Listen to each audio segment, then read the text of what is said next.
Hey everybody, welcome back to the show. I am Ryan with Gun Cody, and this is Mr. Pew Pew Paul. How you doing today, Hey buddy? guys, I'm good, man. Good to be back. Yeah, to be back on the stream. Oh yeah, So, totally, man. yeah, So a lot going on in the world today. a lot, right? Yeah, A it's lot going a on. fucking clown world show already between the Olympics, what's going on in the Middle East, um, what's going on apparently with in our lead story that we're going to be talking about tonight is this 9/11 Khalid Sheikh Mohammed, I think is his name, right? If I remember right. It's been a while since Uh, anybody ever. Yeah, yeah. Khalid KSM got a plea deal. But before we roll into that, we do want to announce that our partners at Magdump have officially released their first shirt, which is subsequently our first shirt, and that is the Who Said Stoners Never Achieved Anything t shirt. It's pretty wicked awesome. And you guys can get that shirt by going to magdump.net, and you could save 10% off your order today with code SAVE10. So if you want to take a look at that, right here is our the Magdump website. There's the you can get it in a normal t-shirt, or you can get it in a wife beater. Multiple colors are available, and this shirt is just wicked awesome. You deserve one. And if you don't order it, tell your wife to order it for you because you need one. I know I We need got one. small sizes. There's small sizes on there. I was going to get one for Yeah, my wife. yeah, we got She loves extra smoke. small through 3XL, so we cover all the different sizes. And Right. we're gonna have some more designs that are coming out. And if you buy this shirt, it's kind of mandatory that you have to go to our YouTube and watch our Eugene Stoner documentary. So make sure you do that too. We'd really appreciate it. It's a good documentary. You guys will like it. But anyway, now that we've dispensed with the ad there at the first of the show, let's go ahead and get into this Khalid Sheikh Mohammed thing. So Yeah. this has got a lot of people fired up. This is from Fox News. It says White House claims Biden played no role in 9/11 mastermind's plea deal. And the story goes, the White House said Thursday that President Biden played no role in the plea deal process for 3 of the masterminds behind the September 11 terror attacks. The White House learned yesterday that the Covenant Authority for Military Commissions entered into pre-trial agreements negotiated by military prosecutors with KSM and other 9/11 defendants. The White House National Security Council spokesperson told Fox News Digital. The President and the White House played no role in this process. The President has directed his team to consult as appropriate with officials and lawyers at the Department of Defense on this matter. The statement comes after the DoD announced Wednesday that prosecutors had reached a plea agreement with Khalid Sheikh Mohammed and 2 others, Walid Mohammed Salih Mubarak bin Atash and Mustafa Ahmed Adam al-Hawsawi, for their role in masterminding the September 11 terror attacks. The agreement would help bring a close to a years-long process, with the case being stuck in pretrial proceedings in Guantanamo Bay, Cuba, with no trial in sight over concerns about the admissibility of evidence that was obtained through the CIA's enhanced interrogation of the 3 defendants, fuck them, which critics have denounced as torture. And the terms of the agreement were not disclosed, but family members of 9/11 victims were told by the Office of Military Commissions that the suspects would be spared the death penalty as part of their deal, according to a report from the New York Post. While Biden did not play a role in the deal that was ultimately reached, the president rejected a proposal last year that would have spared the 3 suspects from the death penalty. According to a New York Times report outlining the deal, which was rejected by Biden in September, the 3 suspects proposed a deal that would force the Pentagon to accept a guarantee that they would not serve their sentences in solitary confinement, that they would be allowed to eat and pray with other prisoners, and they would get civilian-run medical care for conditions they claim were caused by CIA interrogations. Wah. Meanwhile, some Oh family members of man. 9/11 victims expressed disappointment in the deal reached by the Defense Department. The prosecution and families have waited 23 years to have our day in court to put the record of what these animals did to our loved ones. They took that opportunity away from us. Jim Smith, whose wife Moria Smith was the only female NYPD officer to die in the attacks, told the New York Post, "They committed the worst crime in the history of our country. They should receive the highest penalty." I am very disappointed. Yeah. We waited patiently for a long time. I wanted the death penalty. The government has failed us. Daniel Delar, however you say that last name, whose brother John was an NYPD officer killed in the attacks, told the outlet. Um, so yeah, that's pretty upsetting for a lot of people. Um, Now I do have some mixed feelings about this. I mean, I volunteered to be in the infantry because of 9/11, and went to the Marine Corps in 2005 and went to war over this entire situation. And I would love for these guys to go ahead and get sent straight to the devil's den where they're going to have a much worse time than anything that we could imagine here on Earth.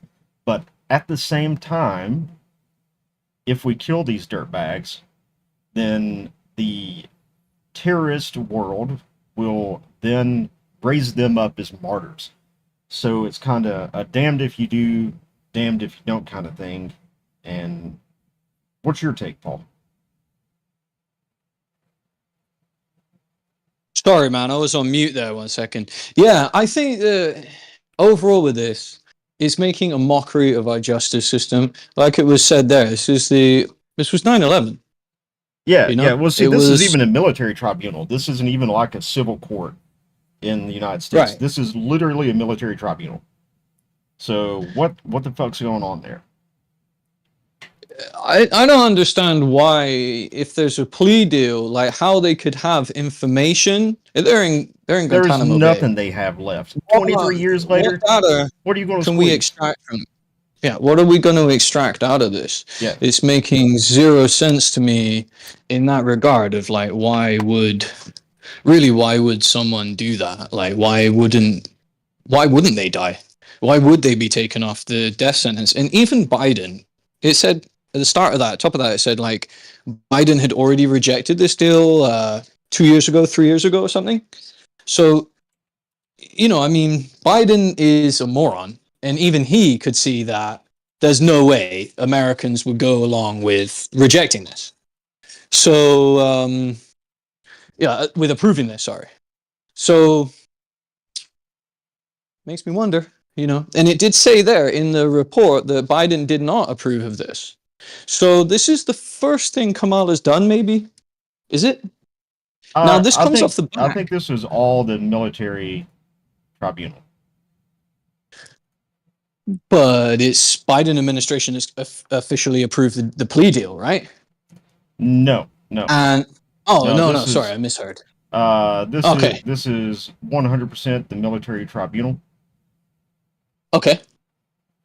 Um, The headline that I read here in the New York Post says military veterans recall a sickening Biden admin plea deal. If we can just double check that, because it sounded to me. I mean, even what you were reading at the beginning, what I heard was that Biden was saying that it wasn't him who did it, and that what had happened is, what I guess is Biden's admin, read between the lines, Kamala, or whoever is in Kamala's group, and that's coming. What I was going to say then is it's coming just a week or several days after the announcement that Hamas's leader is dead. What a yeah, strange coincidence. What strange timing that there are no within just a couple coincidences.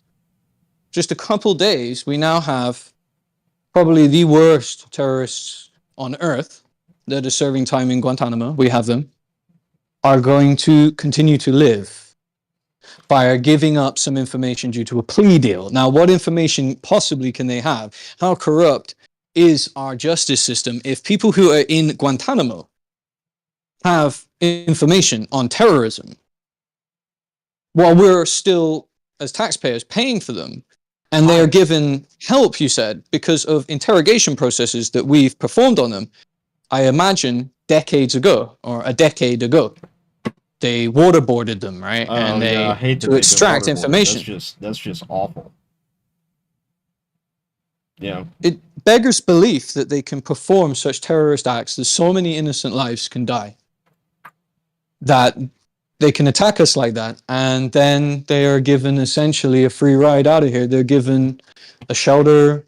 Okay, they have been tortured, they 3 claim, and meals then a they are day. given meals, yeah, so on and so forth. I mean, many people who are homeless live a much harder watching life. TV, sitting in air They conditioning. have TV. They They probably have have an internet aircon. center.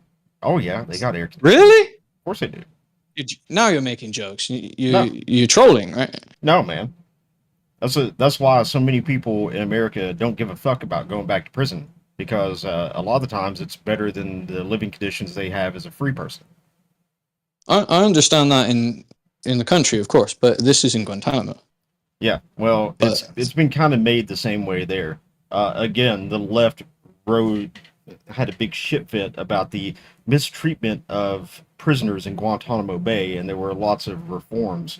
And I'm sure that, well, the military is infected with wokeism at this point. You know what I mean? From every facet of leadership, the military is infected with wokeism. So I have no doubt that there are a bunch of woke people that are kind of causing this go on too. But at the same time, I'm sure this is the flip edge of the coin or this other edge of the sword, you know. At the same time, if you kill these dudes, the same thing will happen like they did when we killed bin Laden. They will make him a martyr, and these people, KSM and these other two dickheads, will become martyrs in the eyes of the jihadist world. maybe, Maybe. but that's still no reason not to kill them. They Me, constantly have. I think that they deserve a much slower death than what they would get there anyway. Yeah. Also, the military Okay. historically has been very weak about giving anyone the death penalty, even service members that have committed heinous crimes. We have to remember that. Hmm. Well, I think. Hmm. I don't know, man. I think they deserve the death sentence. Personally, I don't know what everyone else thinks, but yeah, I think I think it they do. amazes me that they're not already dead. Yeah, I don't understand that. I thought I'm they would have already been executed. Yeah, I think the place that they're going to is going to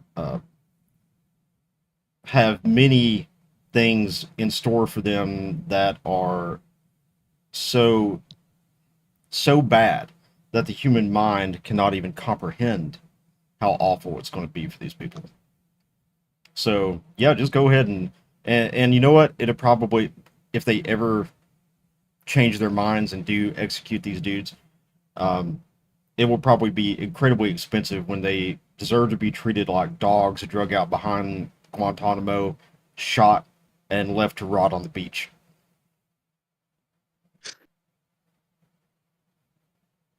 That's the way I feel about them. I mean, I thought they would already been shot by now.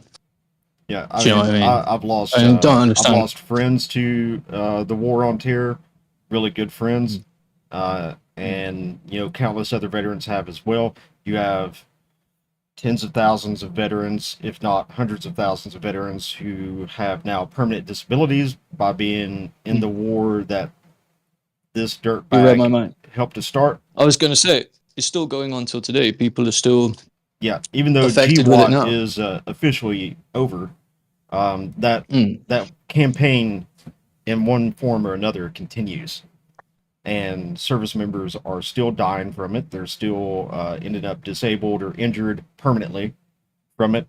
Um, Send these freaks on to the afterlife and let them be the devil's bitch. Let them get a pineapple shoved up their ass like Hitler is. It's a mental image, all these things. Yeah. I mean, for me, maybe I hadn't visualized it as deeply. For me, it's a simple case of they're dead to me. You know, they're dead. I can't believe we're reading this news today that they're getting a plea deal. It is sickening. It's it's just out of sight. It's completely, yeah, as you can tell, I'm kind of speechless. I don't really have much to add other than what the fuck? Why are they not dead? And why are they being given this plea deal? I don't understand that. I don't see how it really pays any respect to our justice system or to all of the people who were affected by 9/11. And it's not like it's sending a good message for terrorism. We have another attack in the UK happening just yesterday where two Yeah, young girls are dead from a yeah, knife attack due to a 17-year-old attacking them Yeah, yeah, Sorry, we got that up on three the girls are screen now. dead, and yeah, 3 girls are dead and 10 are injured. Um, By an immigrant. Let's keep that in mind. yeah, sure. So let's read this Now, story here from it's on USA Today. Not exactly. Any news source is not the best one to ever read from, but here we are. It says a 17-year-old is scheduled to appear in court Thursday in connection with a mass stabbing at a Taylor Swift themed dance class in England on Monday that left 3 girls dead and 10 injured. Now we were talking about this on the last stream about how they were calling the people that were protesting this right-wing extremists. All right. The teen boy has been charged with the murders of B.B. King, Elsie Dot Stancombe, and Alice De Silva Aguiar, as well as 10 counts of attempted murder and possession of a bladed article. Merseyside police said in a news release. Police officials said they are not naming the boy because he is under 18 years old. Fuck him. He's 17. He's close enough. Whilst these charges are a significant milestone within this investigation, this remains very much a live investigation. We continue to work with our partners from Lancashire. Lancashire? Is that how you say that, Paul? that's right. Yeah. Lancashire. Police and Counterterrorism Policing Northwest. Merseyside Police Chief Constable Serena Kennedy said in the release. So give some background quickly. Merseyside is Manchester United, right? Merseyside is no wonder it's they an were area burning in there. shit down then. Right. So we know the area has always had a significant unrest, and it's in the town of Southport. Now, if you go down further in the article, you'll see that they are calling on the police were involved in a riot because of apparently misinformation that has circled in the town, but they're not releasing the details of the boy. So police have warned of misinformation regarding the arrest of the 17-year-old. A name has been shared on social media in connection with the suspect in the incident in Southport, but the name is incorrect, and we would urge people not to speculate. So we can only assume from that it's a name that's clearly caused issues for people. Right. And they're now calling it a far-right English Defence League activism group. If you don't know about that, it's simply just patriots of the UK that want this to be spoken about, that want this to be known. And I don't know if you can really call them a political alignment. You could actually have people in the English Defence League that are far left, that support their government and are socialists. You ever think about that? Hitler was a socialist. Let's just go on a thought experiment here. Who's really far right here? Huh? Yeah. Might as well let's bring just that one make up. sure. Let's bring up the idea of fascism, and people think that fascism is a far right ideology. That could not be further from the truth. If you look at the actual political spectrum, okay, and that would go from total dictatorship, being on the as far left as you can go, and as far right as you can go, being total anarchy, meaning no government. Right. And well, you'll find it's going to be within governance is what we're saying when it's left and right, though. If we actually put it within governance, no one's calling for complete anarchy. We like to have the lights on. We like to be able to shit in the toilet. We like to have clean water and roads and stuff. You'll find like a constitutional republic, somewhere in the middle of this political spectrum. And to the left of that, to the left, you will find communism.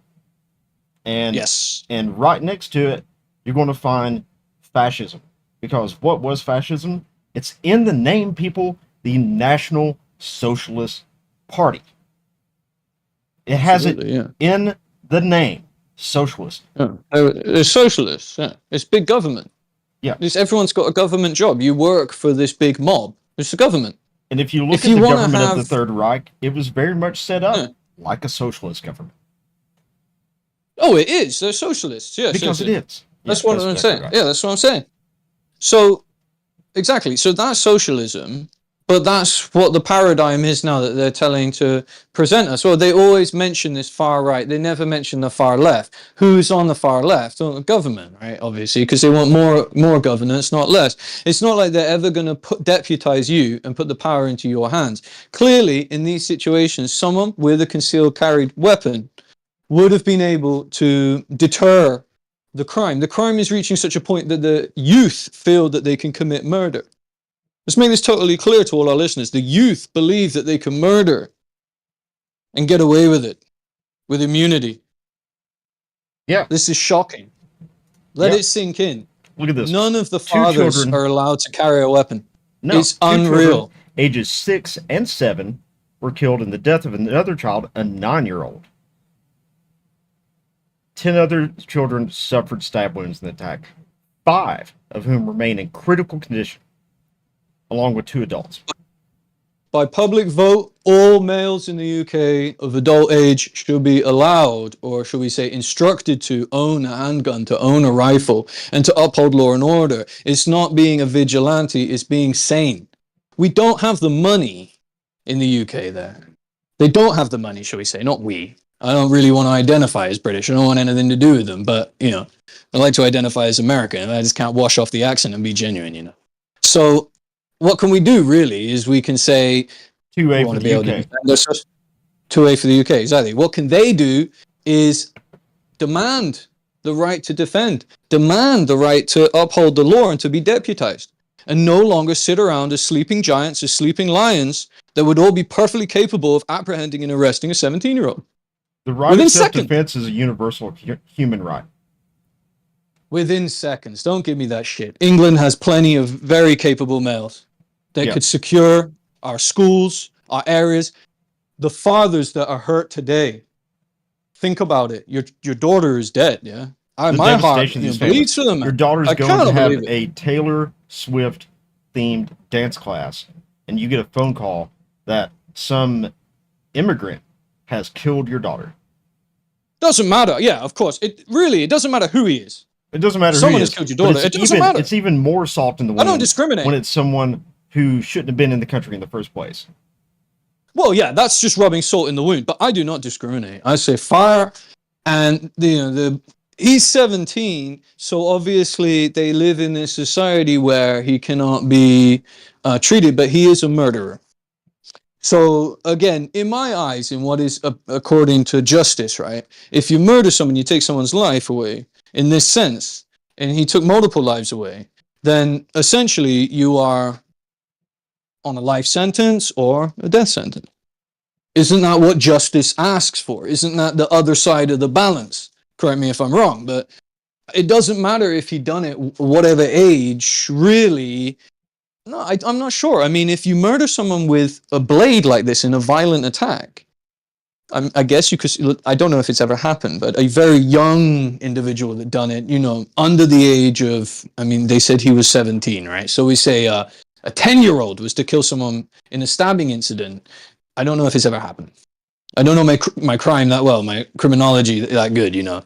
But if it did happen of an infant doing a violent attack, intentionally killing someone, yes, they're a psycho. I mean, what can you do? How do you treat this? Do you kill the kid? Do you sentence them to a death sentence once they turn of age?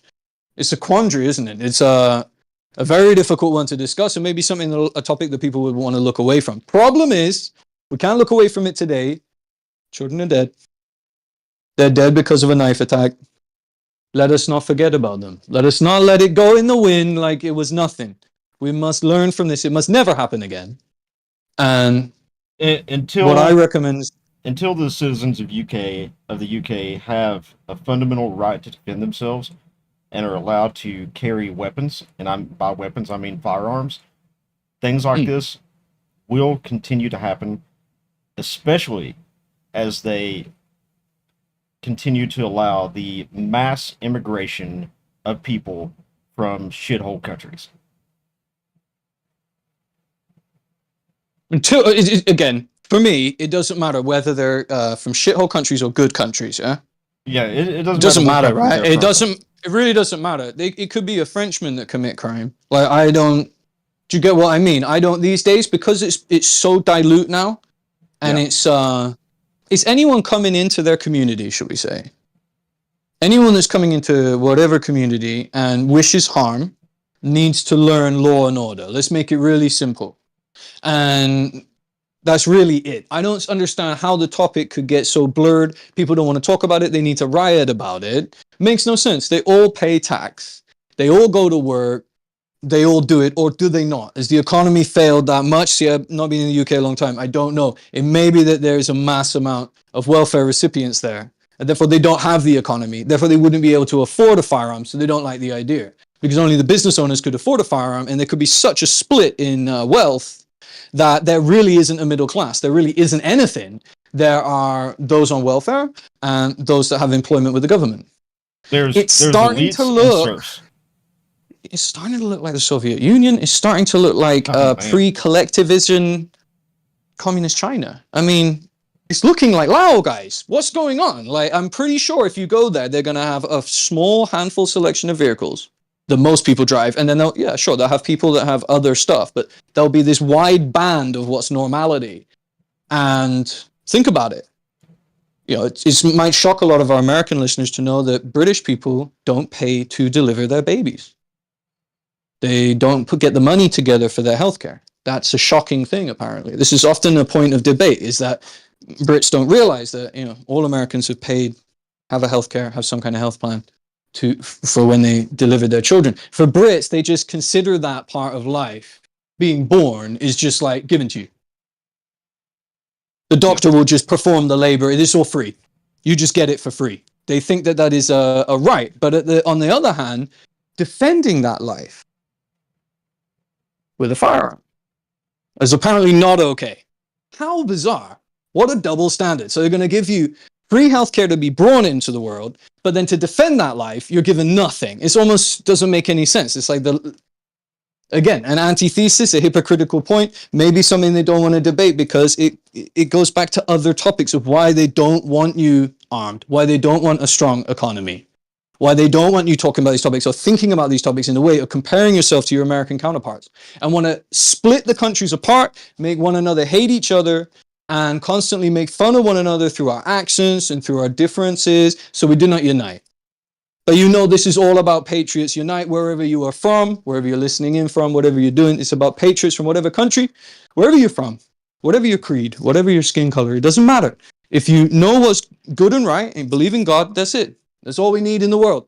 And we can see much, much more better times when we don't have to deal with news stories such as this one, which is hopefully the last time we hear about it. But yeah, this is a heartbreaking story. Can't believe it. And nothing chaps my ass more than children being hurt.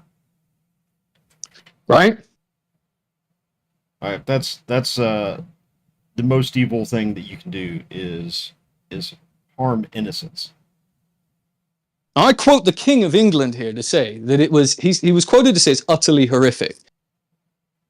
Yeah. He says, my wife and I have been profoundly shocked to hear of the utterly horrific incident in Southport today. That was in his statement. He sends his most heartfelt condolences, prayers, and deepest sympathies to the families and loved ones of those who have so tragically lost their lives, and to all those affected by the truly appalling attack. Absolutely. Well, what else can we do from this is, again, hard targets. This should never have happened. Maybe you do not need a firearm in this incident, but to harden the environment required perimeter security, some kind of basic protocol that there was an active member on duty. Without that, you wear a seatbelt, you buy life insurance, you do all these things. You let your children go to an area which is unsecured. Why? Why is this a debate? Why we have to riot? Why are we, cavemen dragging our knuckles on the floor? It makes no sense. It makes no sense at all. I tell you, all the people driving down there would have obeyed this English, very prim and proper highway code they have. So you must give way, you must always yield, you must drive very polite and everything. You must wear your seatbelt. You must do all of these things. They leave their kid in there and get murdered by another kid. No adult supervision? How it can be? It makes no sense. Or even if they had Who's adult talk supervision, you had cowardly adults who were not willing to try to defend children. And we've seen that play over again. Uvalde, the Uvalde shooting in America is a great example of that.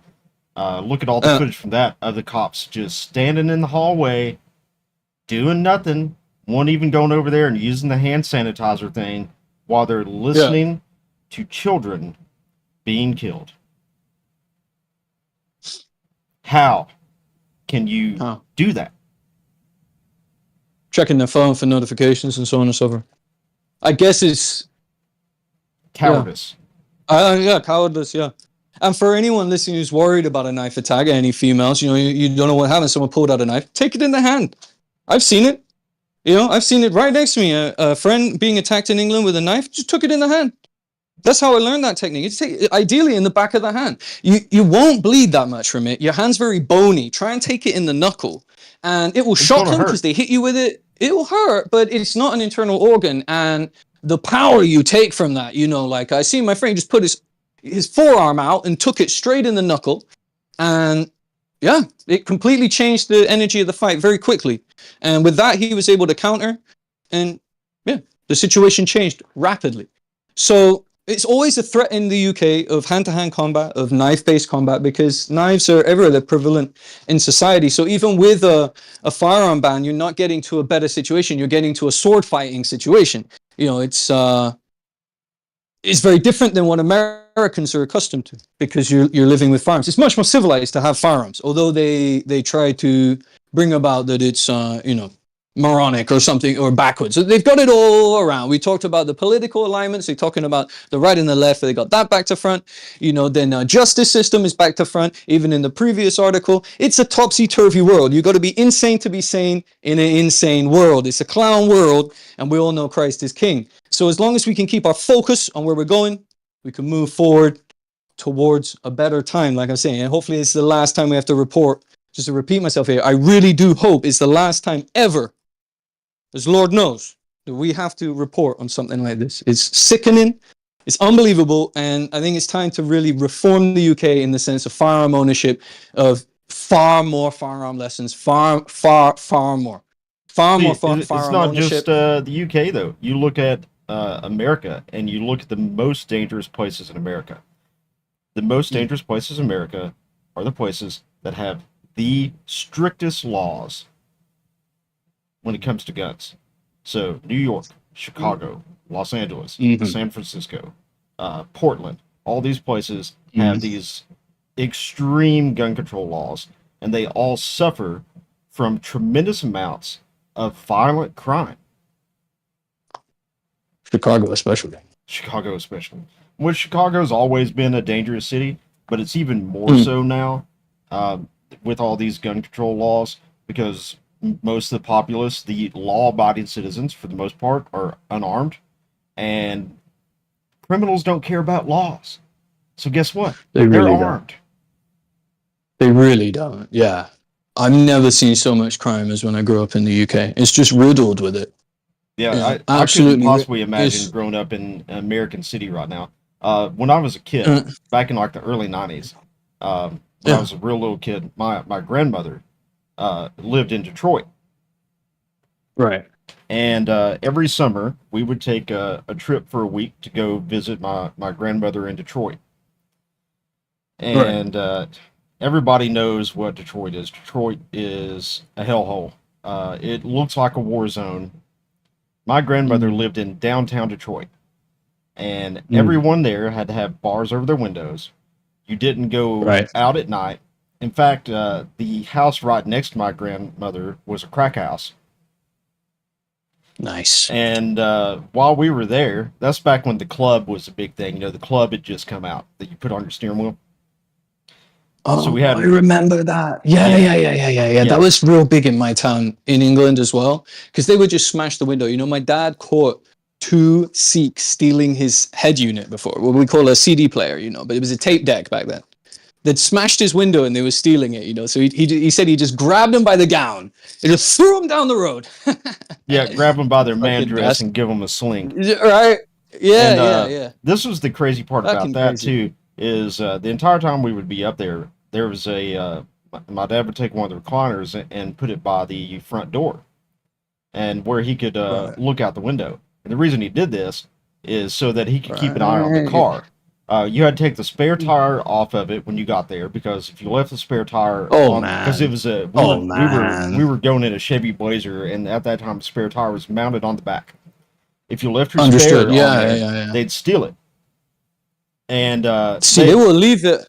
They'll leave it on bricks, famously, in the area we're talking about in the UK right now. The they do that in area, Detroit too. You could wake up and your vehicle would be on bricks.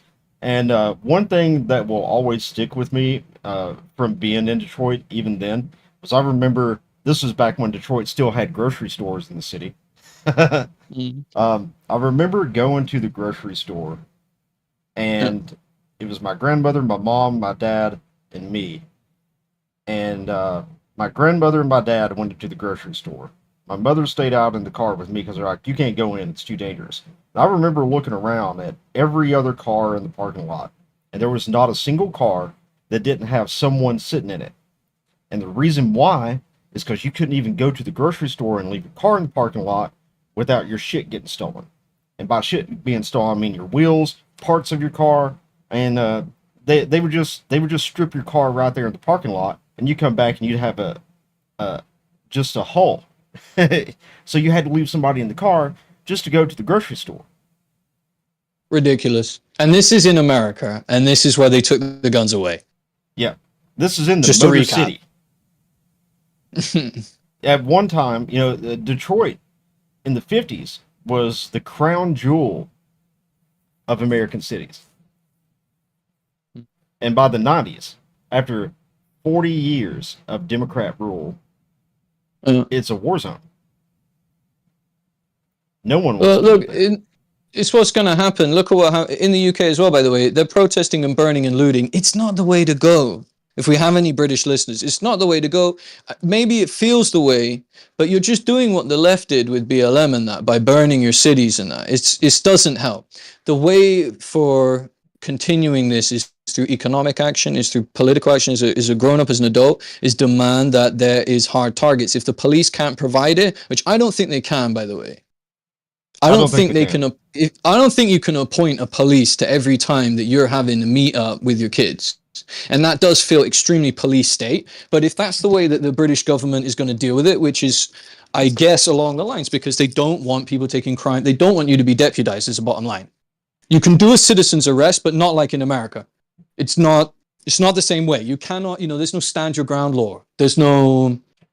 There's nothing like that. Yeah. So if something happened, there's no. You in the potential that it happened, that you used your concealed weapon to save someone's life, under the current British legal system, I believe, maybe someone will correct me, or I can find out later and I can correct it. But what I'll say here, from what I know, is that you couldn't even do it. You would, like, if you stepped in and helped with the law, it might end up incriminating you for murder or some very serious crime. So what kind of law and order have you got there? You've got a completely left situation, meaning that you have full government control of Yeah, policy, of law yeah. and order. You have the right to life, but not the right to defend your life. That's Yeah. that's basically it. So you get brought into the world for free with the free healthcare system. They bring you in for free.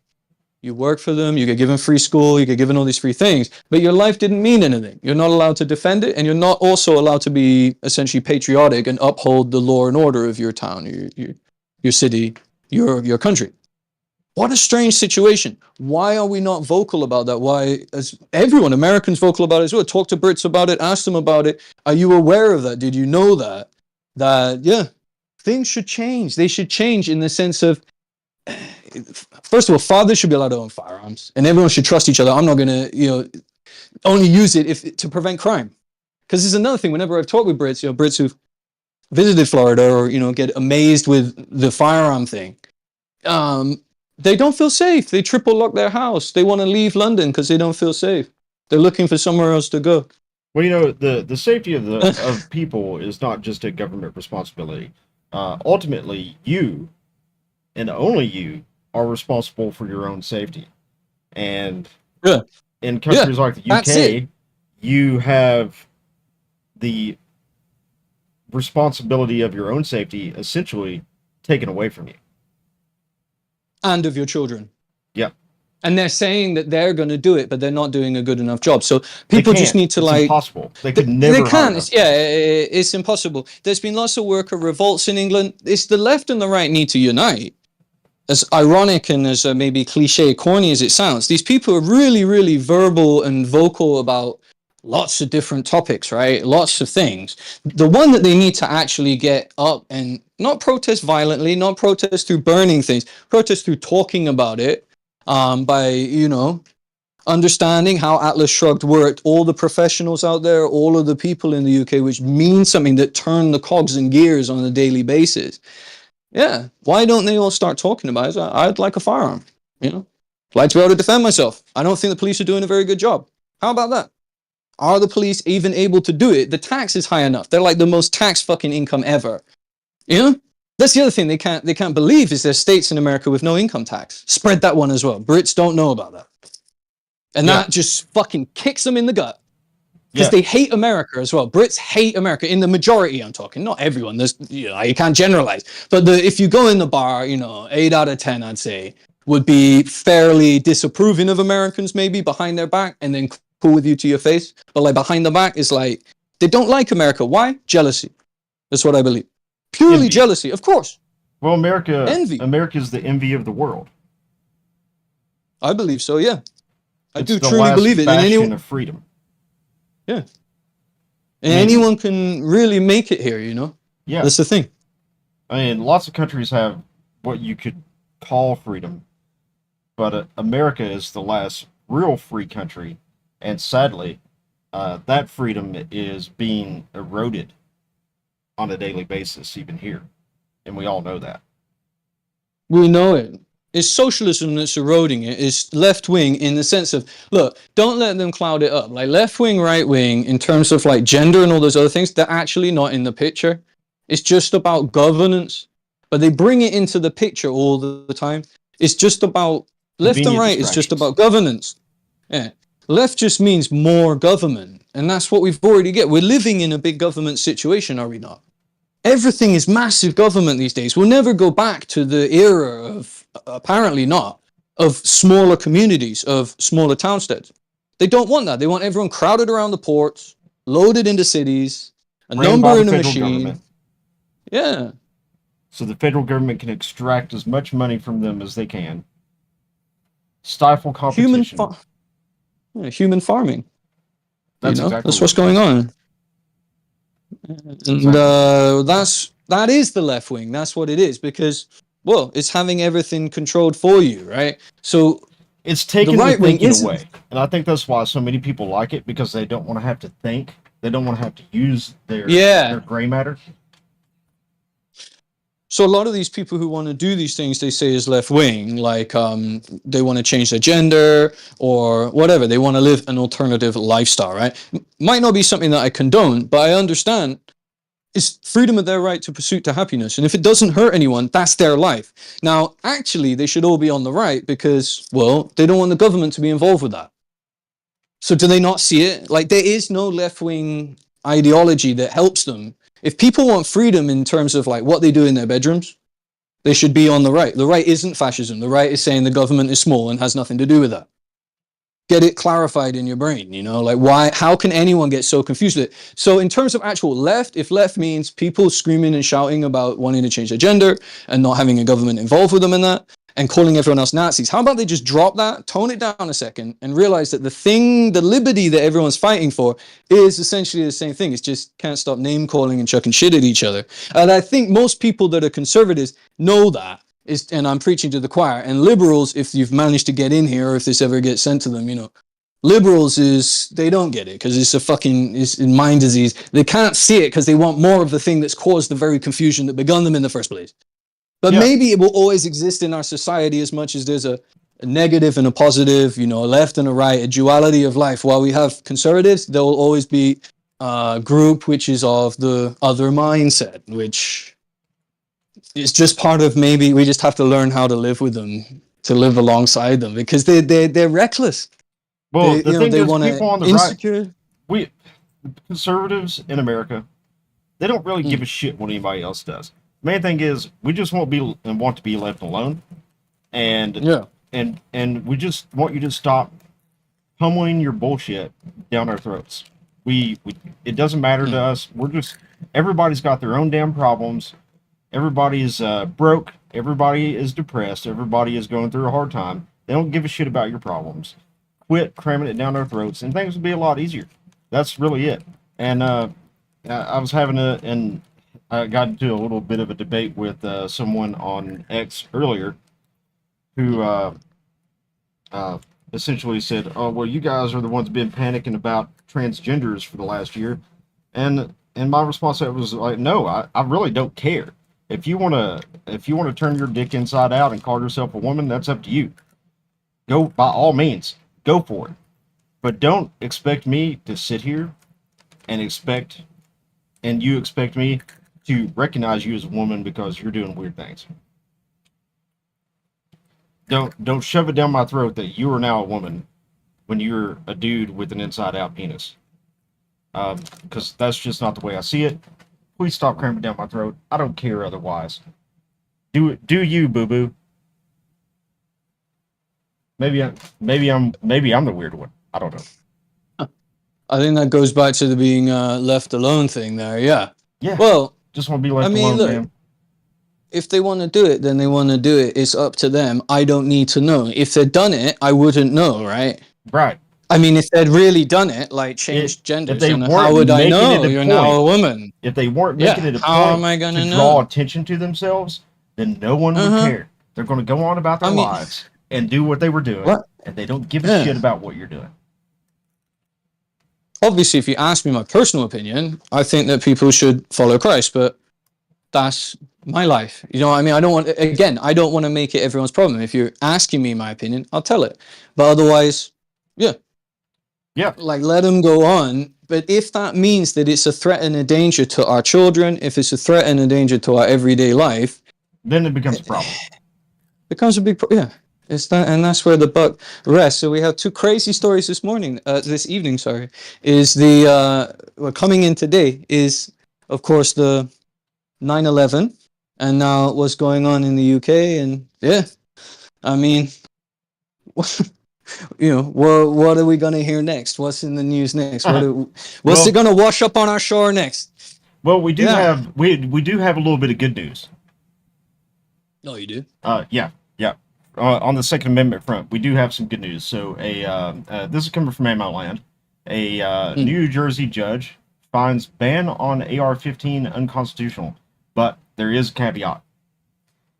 So let's just give the story a read here. A federal district court from New Jersey struck down part of the state's assault firearms ban while letting the ban on large capacity magazines stand. And by large capacity, we mean standard capacity.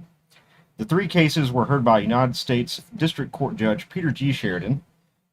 The first case was Association of New Jersey Rifle and Pistol Clubs, Inc. versus Platkin. The second was Cheeseman versus Platkin, which was filed by the Firearms Policy Coalition. And the third was Blake versus Platkin, which was also filed by ANJ RPC.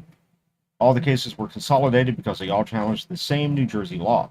The first two cases sought summary judgment, and the third case was a cross motion for summary judgment. All the cases challenged the New Jersey assault firearms law, claiming that the state's regulatory scheme was unconstitutional under the Second and 14th Amendments. They argued that the state cannot regulate assault firearms under both the Heller and the Bruin Supreme Court opinions. They also claimed that the LCM amendment, ban on magazines holding more than 10 rounds, to the assault firearms law also violated constitutionally protected rights. New Jersey moved for summary judgment, claiming the state's law was constitutional. The judge, a George W. Bush appointee, seemed to want to decide for the state, but said he was bound by the rulings of the Supreme Court since the district court is a lower court and a SCOTUS decision outranks his beliefs. Quote, it is hard to accept the Supreme Court's pronouncements that certain firearms policy choices are off the table when frequently radical individuals possess and use these same firearms for evil purposes, the judge wrote. Even so, the court's decision today is dictated by one of the most elementary legal principles within our legal system, stare decisis. I'm not good on Latin, so there you go. That is, where the Supreme Court has set forth the law of our nation as a lower court, I am bound to follow it. This principle, combined with the reckless inaction of our government and our leaders to address the mass shooting tragedy afflicting our nation, necessitates the court's decision. For these reasons and those below, the AR-15 provision of assault firearms law is unconstitutional. The LCM amendment is constitutional. I don't know how he can say that's constitutional when the AR-15 provision is not. Possibly to limit the ruling, the judge crafted a narrow decision only to the AR-15, thus leaving the rest of the law in place. It was worth noting that the judge only addressed the constitutionality of the AR-15 ban and the LMC amendment while sidestepping the bigger question of whether the entire law was constitutional. Many claim the judge was trying to limit the damage to New Jersey's anti-gun stance. New Jersey tried to rely on an 1830 law banning Bowie knives to try to show a historical analog. The judge was unmoved, citing that the AR-15 is in common use and under Heller cannot be banned. He didn't use the same critical thinking for magazines, disregarded the need for a historical analog from the founding era since design for a detachable magazine wasn't patented until 1847. Get the fuck out. And wasn't in wide circulation until the late 19th century. In the 1920s, some states regulated magazine sizes for semi-automatic firearms, so the judge relied on these laws for his ruling. Eventually, the judge struck down the ban on the Colt AR-15 rifles, not all AR-15 style rifles, claiming that the plaintiff's main concern were the AR-15. This move was likely done to narrow the ruling as much as possible. He upheld the LCM amendment of the assault firearms ban. The judge stated that Bruin and Heller both allowed for a magazine ban. Bullshit. He relied on a pro-Bruin ruling about magazines by a Third Circuit of Appeals to reach his conclusion about the constitutionality of the LMC amendment and claimed that Bruin didn't affect the Third Court's decision.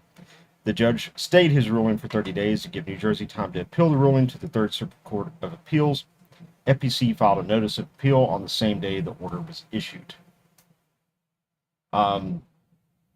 Yeah, so I think that not only ultimately is this AR-15 ban going to be struck down, but this standard capacity magazine ban is going to be cut down too. Even if there was precedent from the 1920s, it's not the 1920s anymore, and magazines have been used since the 1800s. So how can you say that they haven't been in common use? Unbelievable. It's kind of insane to try and argue that. Obviously, this judge was very set on limiting the damage to New Jersey's law as much as possible. But they did get the AR-15 ban overturned. So congratulations to New Jersey. You made some progress, but you still have a long way to go and a very tough fight. So if you are in New Jersey, I would encourage you to make a donation to the Firearms Policy Coalition because they're based as they can be. And they do, unlike the NRA, fight for your rights to own firearms, magazines, suppressors, and everything else. And they will continue to fight as long as they have funding. I'm a big fan of the FPC. I'm a member of the FPC myself, and will continue to do so and donate to them because they're a great organization, unlike the NRA, which has thrown us on the under the bus numerous times. And not to forget, they're well worth a follow because of the excellent memes, which I'm sure everyone's seen. Their memes are awesome. If you have somehow not seen it, yeah, it's fucking awesome. They have the best tagline to "fuck you no" is their tagline, and I don't think you can get a better one than that. Big fanboy. Yeah, me too. They love to troll the left. Love it. I love all the content, especially when they go to the gun rallies, and they talk to, these misinformed members of the public that seem to think that weapons of war are on the agenda, that assault rifles are a real thing, which we can see more evidence that, it's not going to happen. They're not going to ban AR-15s. They're not going to be able to ban anything, I don't think. And anyone that says the Second Amendment isn't a reason for that is, Well, they always try to argue the language of the Second Amendment, right? So the big thing, there's one word in the Second Amendment that they always try to argue. That's the word regulated. Okay. And the reason they do that is they're trying to use a specific definition of the word regulated. They're misinterpreting the definition of regulated. What regulated means in regards to the Second Amendment is well-trained. It does not mean regulated as into what you can and cannot have. It means well-regulated as in you know what to do. And furthermore, they always like to cut it off at the comma there, where it says, the right of the people. The right of the people to keep and bear arms shall not be infringed. And that's what it comes down to. That's the big part of there. I don't know how it can get any more plain language than what the Second Amendment is written. I think it's plain as day. But you know how lawyers are; they like to argue about individual words or even a comma being somewhere. But it says plainly in there, comma, the right of the people to Yeah. keep and bear arms shall not be infringed. To me, that's it. That's the definition right there. You do not have, the government does not have the ability to infringe on your ability to own any firearm that you wish, because it's stated right there in the Second Amendment that your right as a person, as a citizen of this country, cannot be infringed. But it's infringed Right. upon all the time. All the time. And I am a Second Amendment absolutist and will always be a Second Amendment absolutist. Mm-hmm. And that goes back It's to, the you only know, what way. we always talk about. Without the second, none of your other rights matter. That's They're it. just toothless words on paper at that point. So That's people, it. yep, people need to think about that. Now, I have not watched the Olympics. I've only caught glimpses from what people have been putting onto X, really, because that's about the only social media platform that I personally use. And there's a big to do over a women's boxing match that just happened. Oh yeah, yeah, yeah, yeah. And we do have an excellent meme for that. You may have seen it a little bit earlier if you've been watching the show.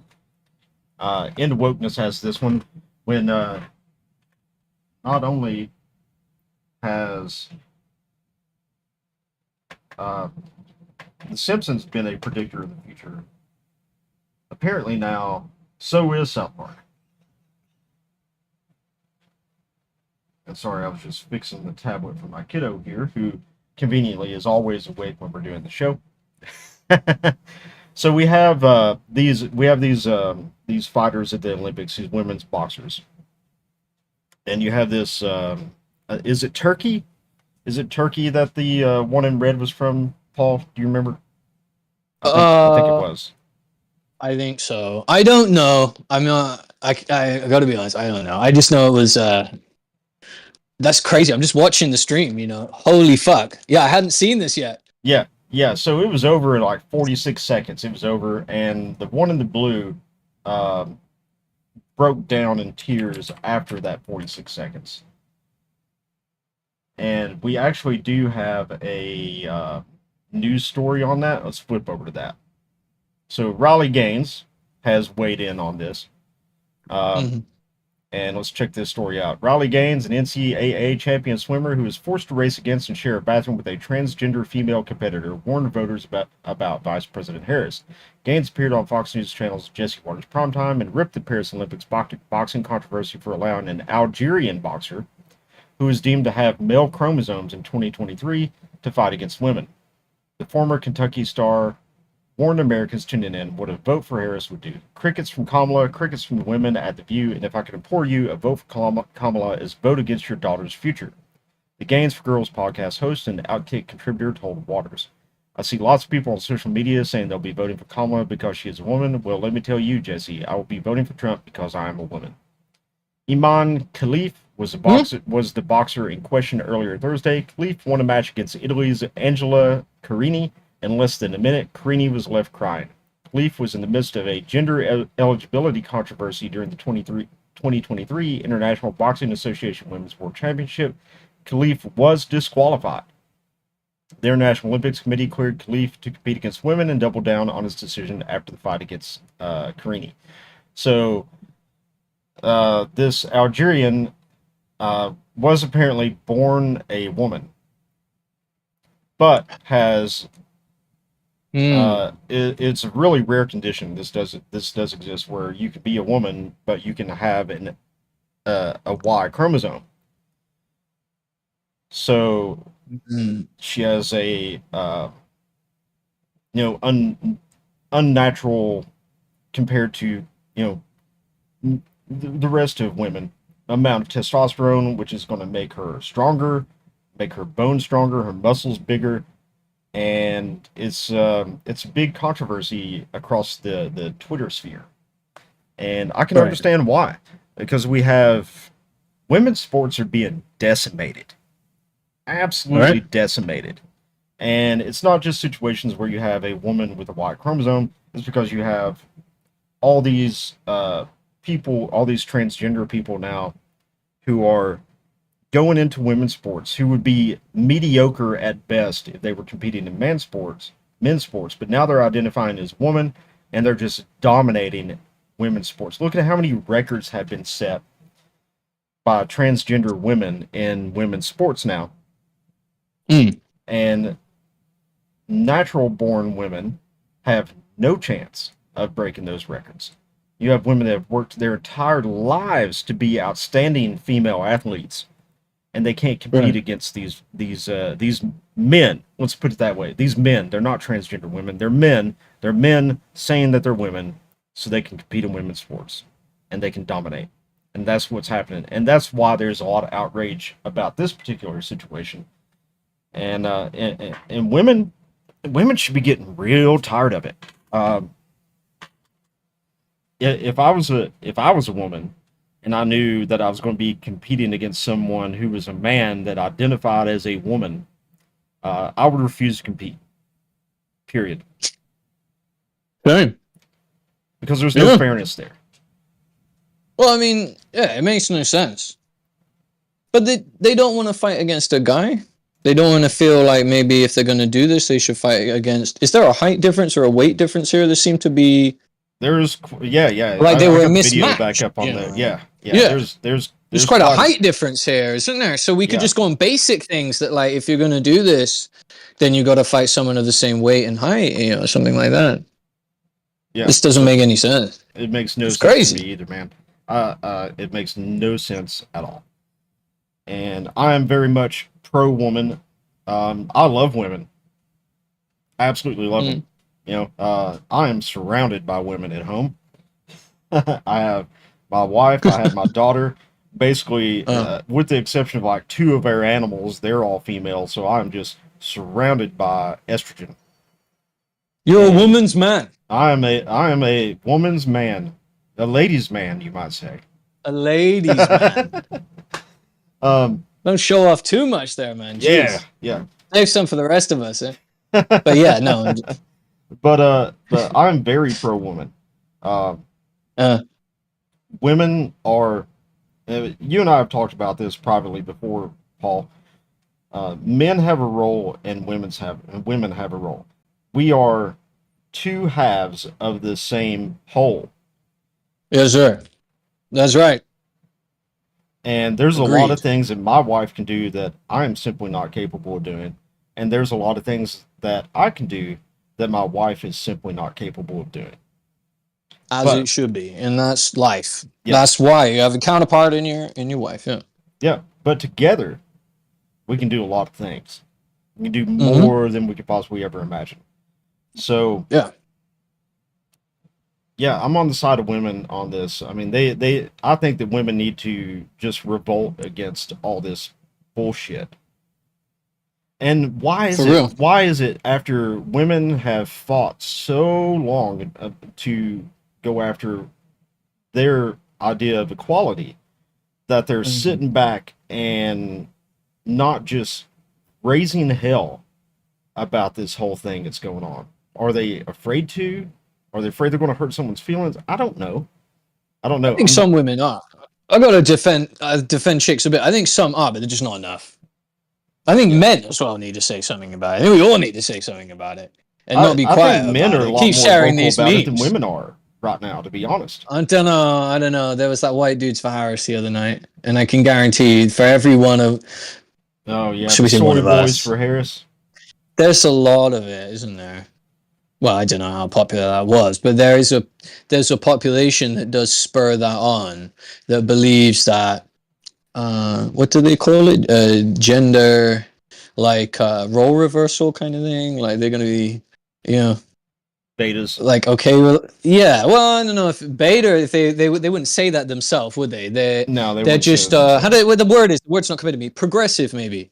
It'll come to me in a Cucks. second. But they think it's okay for new ideas when it comes to traditionalism, do what works. So swinging, this kind of shit. It'll come to me in a second. It's not cuckolding, but they have another word for open relationship. Yeah. Open. Oh yeah. Polyamorous. Yeah. I think is There we go. yeah. That's it. Yeah, we got there. We get there in the end. So they are into that probably, and that is empowering woman. Yeah, an empowered woman. So that is a problem as well, because a lot of people are kind of doing that and maybe settling for that as well. I don't understand how that's empowering women though. How's that empowering women? Well, it means you both get a lot more sex, so they feel that's empowering because they go, someone comes from background in the adult world. It's been going on a long time, and yeah, I can guarantee that would be the answer if you bring up this debate. They'll say, well, why they're empowered is they can keep fucking around. They always say it. They can fuck around. I mean, I guess that, but that makes me just feel like you have a problem, like you have a sexual addiction. Yeah. He's not getting on with life. Yeah, probably has a terrible depression and self identity. Didn't find their reasons, so they just need to fuck loads. But everyone can go through that. I think that's part of life as well. We shouldn't restrict it. People should be allowed to do those things. But we have to come to the conclusion that life is for way more than just following sexual urges. But I'm a strong advocate of filling your booze. You must enjoy yourself. There's a time for it. There's a time for it. When you're a young person, by all means, go for it. But don't be a 50-year-old swinger. Dude, yeah. They're the most if it works, dude, some people it works them, right? Because they do all of their responsibilities, they raise kids, and then they have a divorce or something because the marriage isn't working, right? I met some like that. But what I gotta say is that you get old, and that's the sad part, is everyone does get old. You can't avoid it, can you? So the older you get, if you don't have that family around you, thank God for that. Even if you live with regrets, some people then come at the other side of that is they never do it, so they build up this lust and oh man, and they just want to take Viagra, go crazy, fly to Vegas, and bang a load of strippers or whatever, right? I've even had a similar debate with my wife, and we kind of disagree on that because she's like, well, why is it okay with men to sleep with a bunch of women, but not okay for women to sleep with a bunch of men? I said, well, there's this good saying that a master key is a master key because it opens a lot of locks, but a lock that's opened by a bunch of keys, well, that's just a shitty lock. Oh man, they got her mad. But I mean. Yeah. And right. Think about it. Think about it though. Think about anatomy. And a man's a key, woman's a lock. There's something you're supposed to compete for, not just hand it out. Right. That said, when I got divorced from my first wife, I was going after anything with a pulse. Well, you go through phases of it. That's what I'm saying. Yeah, I think people go through phases of it, but the result is to build a strong family, because that's what it's all about when you spend your time on Earth and have that agreement. I don't think it can be reached through having the swinging relationship. Personally, no. I know a lot of people want to do that, but I do think there's some happy. I think there's some further problem, deep-seated problem about purpose. Stabby just brought up a really good point in the chat. So I got that up on the screen now. Men can have many partners without ruining their ability to pair bond. Women can ruin it after a handful of relationships. True. And I think that plays into the psychology of men and women. Men are much more logical thinking, whereas women are much more connected to their emotions. Right. And I think self-worth, man, this has a lot of it to do with it. Yeah, if there happens to be, I know that 98% of our audience are men, but if there's any women that have to be watching, weigh in, tell me, give me your side. I want to know. Explain it to me. Explain it to me. Break it down Barney style. There's no way to know what's in a woman's mind, man. But I'm just saying, from my observation of it, is that it generally comes from self-worth, and swinging at any age, I think it's something that people, like you're saying, you have a phase of it where whatever happens, you have a divorce or you're single for a while. I mean, everyone is growing up, everyone has their needs, but the long term point of it is there's a reason you get horny, there's a reason that you flirt with women, is to marry them, to share your life with them. This is where it's going to get corny, it's to plant the seeds for tomorrow, but Yeah, that is the real meaning yeah. for it. You'll get much more value out of it. That's right. Men, Yeah. men, they see like that physical connection as an emotional bond, you know. Um, and I'm not sure that women see it that way. Like men get reassurance with that physical intimacy that they are valued and important to the woman that they're with. And sadly, uh, a number of women out there just kind of see it as like a job that they have to perform with their spouse, and that a lot of men are in a bad position because of that. And They have yeah, I to mean, be more romantic. They have to rekindle the fires. yeah, yeah, It's always there. Like at the end of the day, the relationships, a special relationship in marriage, a holy matrimony, you yeah, can share everything with your wife, and that's what I'm saying. Is I think a lot of people are quick to forget and quick to want to follow things which maybe are not that fruitful a goal. Like they may have an idea in their mind that they're a poor person, and so they want to have this image of themselves as like a celebrity, and they attach the way that celebrity is these days, a glamorous lifestyle. They attach sexuality to that right, and sexual promiscuity. End of the day, though, that is cheapening yourself very much so. As believe me, as someone who worked, and as a young man, my dream was to have as many chicks on webcam as possible. That's what I was yeah. brought up into. It's just pimping. At the end of the day, it's That's just it. pimping. We gotta be fucking honest with you. You can call a chick in the yard pimp. Why you can't call this a pimp by its face? It's just pimping. Don't pimp yourself out. Come on, it's just cheapening you. Build stuff, make stuff. Yeah, Shit will happen that's way better, and it will build a really cool future for you and your kids. And believe yeah. me on that. Like Well, it'll work way better, and it's not a shortcut to nothing but just a load of bullshit. Really, at the end of the day, doing all this adult content and ultimate heartbreak. If you do a lot of swinging in that, you end up playing a game of like top trumps with it. You know what I'm saying? Like like I got one kill, you get one kill, kind of thing. yeah. Like if you do all this swinging thing and like One up in each comparing other, and that and constantly one up in one each up in other. each other. Thank you. Yeah. And I just don't think that's maybe for some people, everyone's personality is different. There's a lot of different star signs and all that shit, right? There's a lot of different personalities. But I'm just thinking that for the most experiences I've met in my life and the arguments I've seen and that kind of stuff and the heartbreak and all that shit, like it's best to stay traditional when it comes to family matters. And that goes across the board for everything. There's just alpha, omega, male and female. They raise kids together. That's the way. That's what's Yeah, correct. Stick with that. That's why I love the trad wife meme. Just stick with that. It will work better. The open relationship and all these things, I think it's heartbreak for both people. You may get a rush out of it in the beginning. Long term, I don't know. For some people, it may work. I do know a few people that are long term swingers, and they say it works. But yeah, everyone different well, strokes for I'm sure different. that it works for a small percentage of people, but for most people, it's not going to. Yeah, And for most, yeah. during my summer of singlehood, the reason why I was when I got my divorce from my first wife, the reason why I was chasing anything that breathes and was trying to get as much as I could, in reality, the reason why I was doing that is because I was depressed.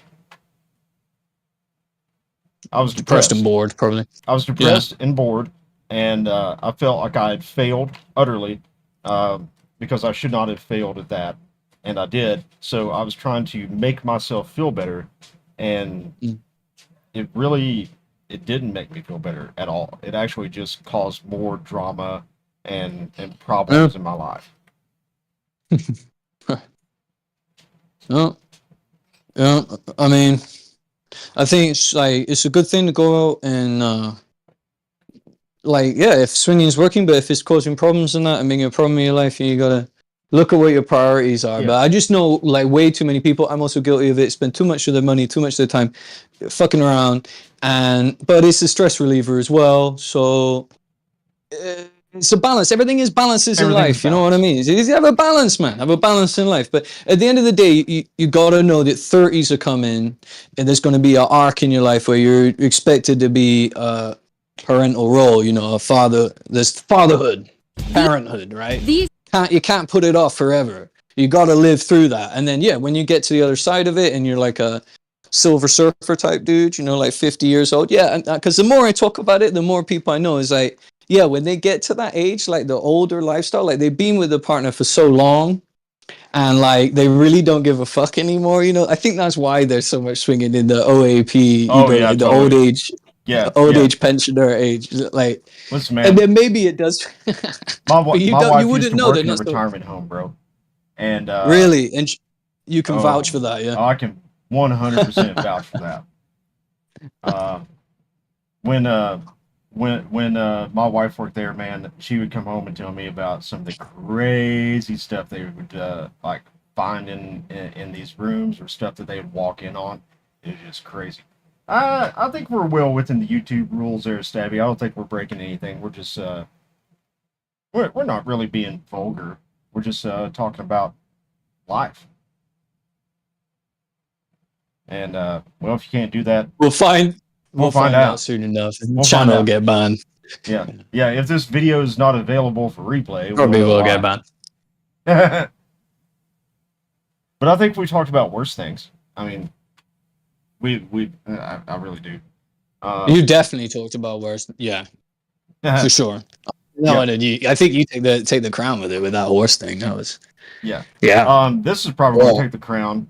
So, don't know if I should play the audio to this, honestly, because that might get flagged by the maybe I think YouTube side. Stabby's right, dude. I think Stabby's right. We're gonna get it's not a good idea to Yeah, play. let's Go and just look not at play it this on one. X if you guys would go Yeah, check Valentina yeah, Gomez's yeah. page. Yeah, if you want to know more about this, just go and check out Valentina Gomez. She's running for the Missouri Secretary of State. And, well, she's caused a whole lot of controversy with this particular uh, post. In fact, it's up to now 8.5 million views. So if you want to express your opinion on if you think she's right, wrong, or too extreme, well, you know where to go.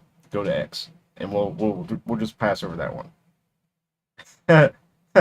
uh, Super Dude got a big laugh out of that, and Stabby said that Queen status for this video. Listen, I like Valentina Gomez, and the reason why I like her is because she is unfiltered. She's going to tell you exactly what she's thinking, and she's going to call it exactly how she sees it. She's not going to filter shit, and I have a lot of respect for that. Whether you agree with it or not, the fact that she's just straight up about things, then that's cool with me. You can use whatever language you want to. You in America, you have the freedom of speech, but you know you can be offended by it. You cannot be offended by it, and you also can face the repercussions of such speech. So if you agree with it or not, you can go and express that on X. We'll keep that off of YouTube. Skip on to something else. Now, what we do have, this was one of the things we were talking about pre-show. Task and Purpose has a video about the Israel killing the Hamas leader deep inside of Iran, and I believe that was even in Tehran itself, and it has utterly pissed off the Iranians. They Stabby said, I like Carrie Lake for the same reasons, although she gives me some weird vibes, like she's a conspiracy theorist. We're all a little tinfoil hatty sometimes, you know. I think on the last stream, me and Paul dove down the conspiracy theory rabbit hole on the attempted Trump assassination.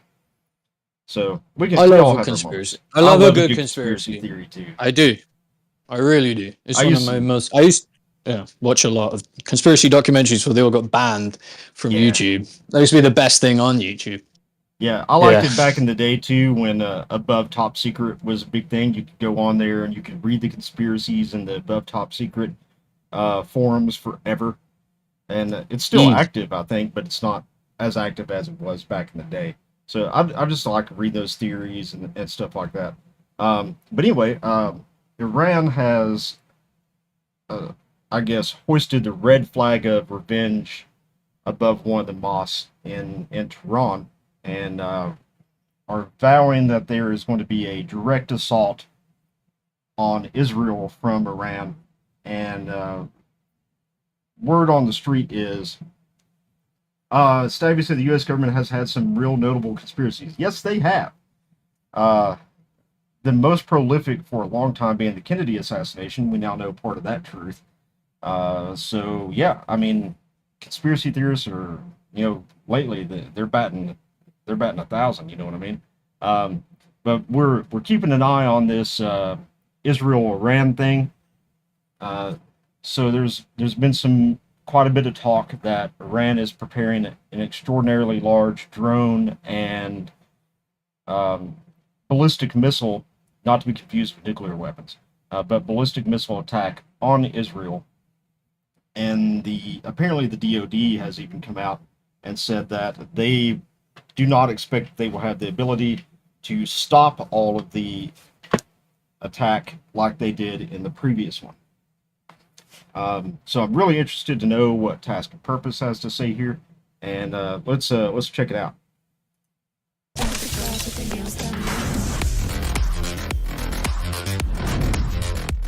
Israel just killed two of the highest-ranking leaders of Hamas and Hezbollah, just a few hours apart in a shocking move. The political leader of Hamas, Ismail Haniyeh, was killed in a pre-dawn airstrike that took place in the capital of Iran.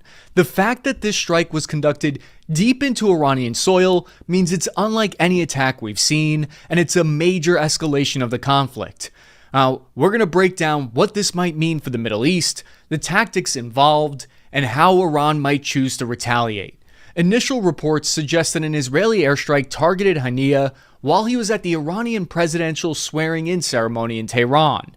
Israel hasn't confirmed or denied responsibility, as is typical with sensitive operations for them like this. However, the Iranian state media IRNA did confirm that it was an airborne guided projectile. This is going to raise some questions about Iran's air defense capabilities. Israel would have used the F-35 stealth fighter to evade those systems. Now, the distance from Israel to Tehran round trip is about 1,800 miles or 3,000 kilometers, but the F-35's max distance is relatively short compared to other aircraft at 1,300 miles. What this means is that Israel could have used a mid-air refueling operation with a tanker in the air, but that exposes those tankers near hostile enemy airspace. That's why they probably chose to use a newly developed external fuel tank to extend the F-35's range. But what strikes me about this attack right off the bat is its level of precision. The missile reportedly hit the exact room that he was staying at in the Revolutionary Guard's guest house. Now, the Israeli Air Force wouldn't have had to necessarily go all the way into Iranian airspace and become vulnerable like that, because the distance from the limits of Iran's airspace to Tehran is about 290 miles. So what this means is that Israel could have used a new type of long-range air-to-ground missile to strike from outside of Iran's airspace. Iran uses a multi-tiered air defense network that includes Russian-made S-300s and Chinese radars. But what's concerning about this from Iran's point of view is that Tehran is supposed to be one of the most heavily guarded air-defended locations in the country. Matt Shoemaker, he's a former DIA intelligence officer for the United States, and he said the way this was conducted, if the reports are true, if it was indeed an airstrike, rather than using a more traditional means like sending in an assassin to shoot the individual, the Israelis are trying to send a message to the Iranians.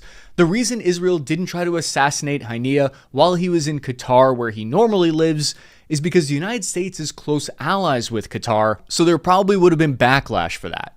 The leader of Iran, Khomeini, has already vowed harsh punishment for the attack and said that it's Iran's duty to take revenge. Iran's UN mission in New York said on X, the response to an assassination will be special operations, harder and intended to instill deep regret in the perpetrator. What might that mean? Well, we saw what happened a few months ago in April, the last time Iran assessed that their sovereignty had been violated. They launched a massive ballistic and drone missile attack on Israel. So it's possible we might see another volley like that in response. But who was Haniyeh, and why might his assassination have a major impact on the region? Some are saying it could even throw the Middle East into a regional war. He's been in Hamas since the 1980s, and he rose to the ranks to become the top political leader of Hamas in Gaza from 2006 until February 2017. That's when he left to live in Qatar to be the face of their diplomatic effort. He represented Hamas as a liaison, a kind of go-between for communications with their allies in Iran. He was also the main negotiator in a months-long ceasefire talk for Gaza. The ones that have been brokered between Qatar, the United States, and Egypt, the ones that have always seemed close to reaching a deal and then just at the last minute they end up falling apart. Hours before his assassination, he was chanting "Death to Israel" and "Death to America" with the Iranian parliament, as seen here. I guess that's just one of those cultural differences I'll never understand. In London, they love tea. In Canada, they love poutine. In Iran, they chant "Death to America." But I don't like to just stay in my own little Western bubble here. I'm going to read to you a little bit about Iran's perspective from their state media. They're saying the assassination is going to make their bond stronger with the Palestinians, and they're going to defend their territorial integrity and honor. The Revolutionary Guards in Iran put out their own statement calling it a criminal and cowardly act. So why was Haniya targeted? The Israeli government has vowed to kill anyone that they believe had a hand in the October 7th attacks that killed 12,000 people. So the strike may have been part of that. Hours after the October 7th attack, he was quoted as saying, "We will continue the resistance against the enemy." Home studio? Pro studio? No Conveniently studio? placed ad. No problem. Until we liberate our land, all our land. But Haniya wasn't in charge of the tactical ground-level military operations in Gaza. So the fact that Israel specifically targeted him tells us something, I think. This will very likely put an end to any chance of a ceasefire. It's hard to imagine Hamas simply sends in a new representative and they reach an agreement anytime soon. It seems to me like Israel doesn't want a negotiated peace deal right now. Hamas wants a permanent ceasefire. Meanwhile, Israel has publicly stated their government says that they demand a Hamas complete surrender. Israel has stated that their main war aim in Gaza is the complete removal of Hamas as a governing authority. It appears like the assassination was meant to send this kind of message that they won't negotiate with Hamas and that they don't consider them to be in charge of the diplomatic situation there.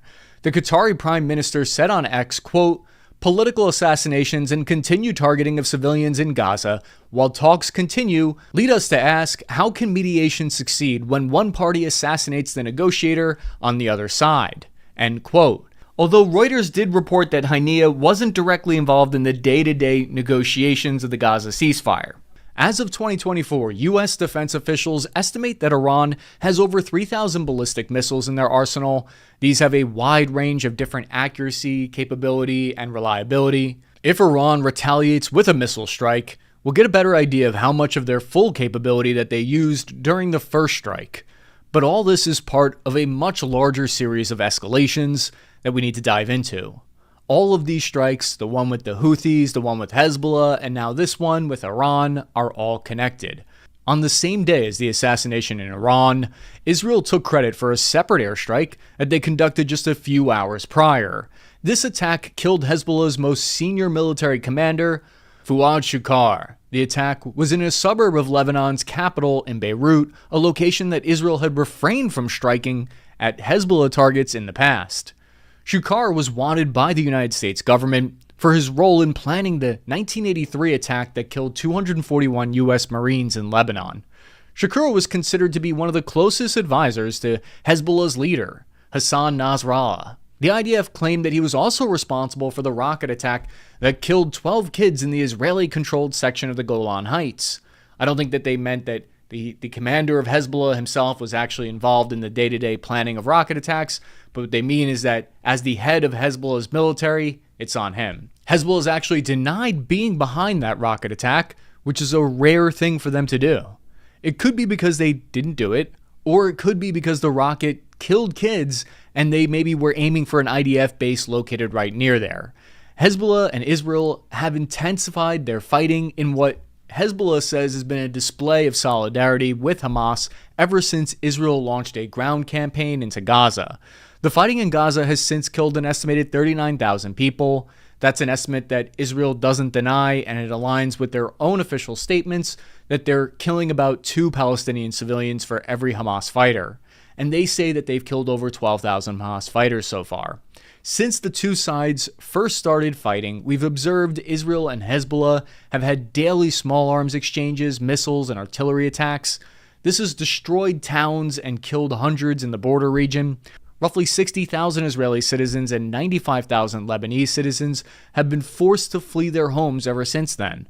Because so many people have been displaced for nearly a year, many experts believe that this situation could escalate into a full-blown war, unlike anything we've seen since 2006. Keep in mind, this is a developing story. All this information might change, so be sure to follow me at CappyArmy on Instagram, link in the description. And all of this is related to a Houthi strike that happened on July 19th, when Israel's second largest city of Tel Aviv was hit by a deadly drone attack.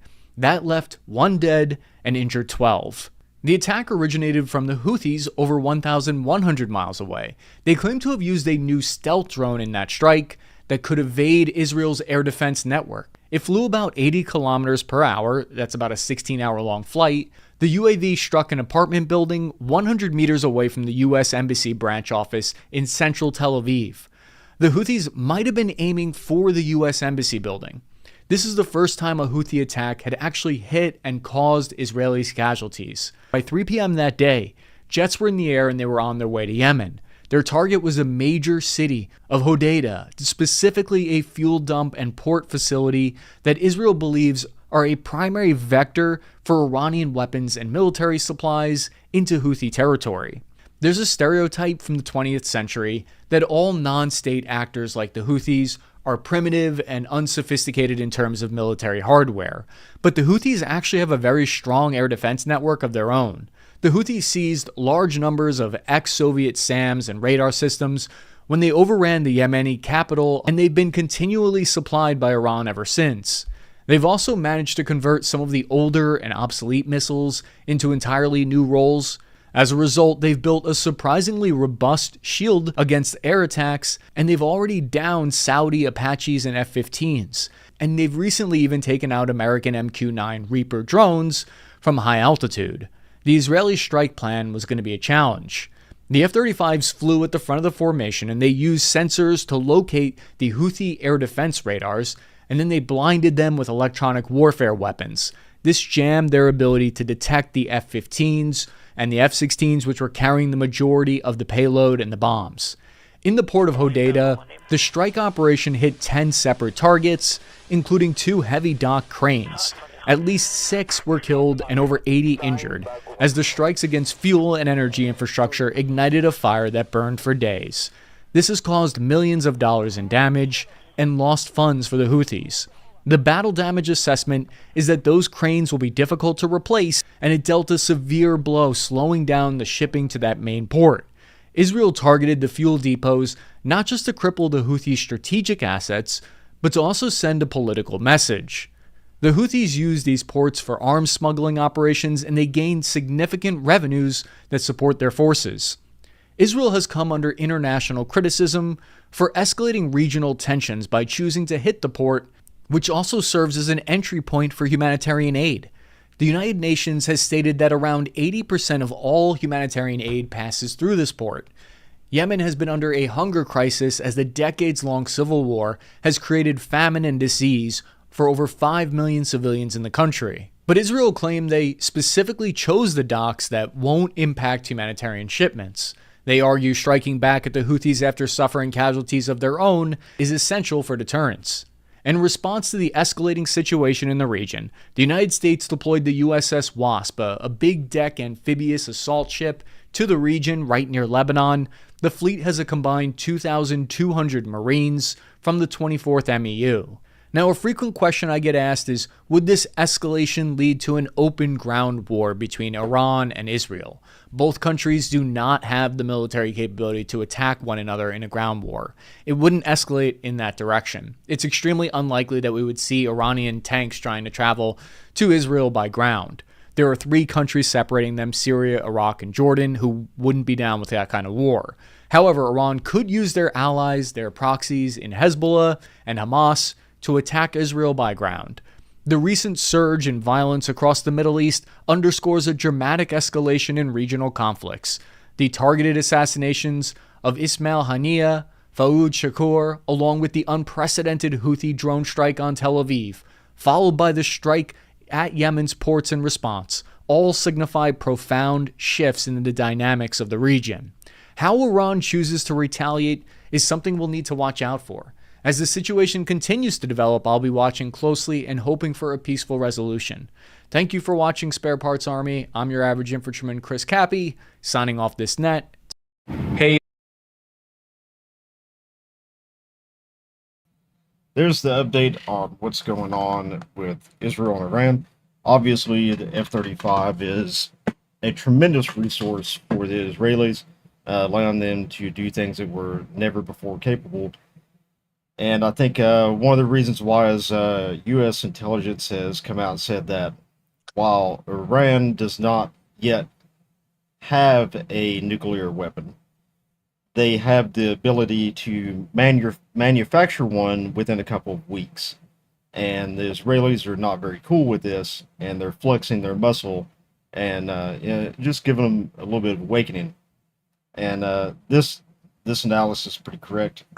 Neither country has ground forces to be able to directly attack one another. The Iranians will absolutely use Hezbollah to do any type of ground warfare, and we do have to remember that Hezbollah does have a rather significant amount of ground warfare capability, and things are going to get dicey in the Middle East. And how's that going to affect us as Americans? Well, the first thing it's going to do is anytime something's going on in the Middle East, guess what happens?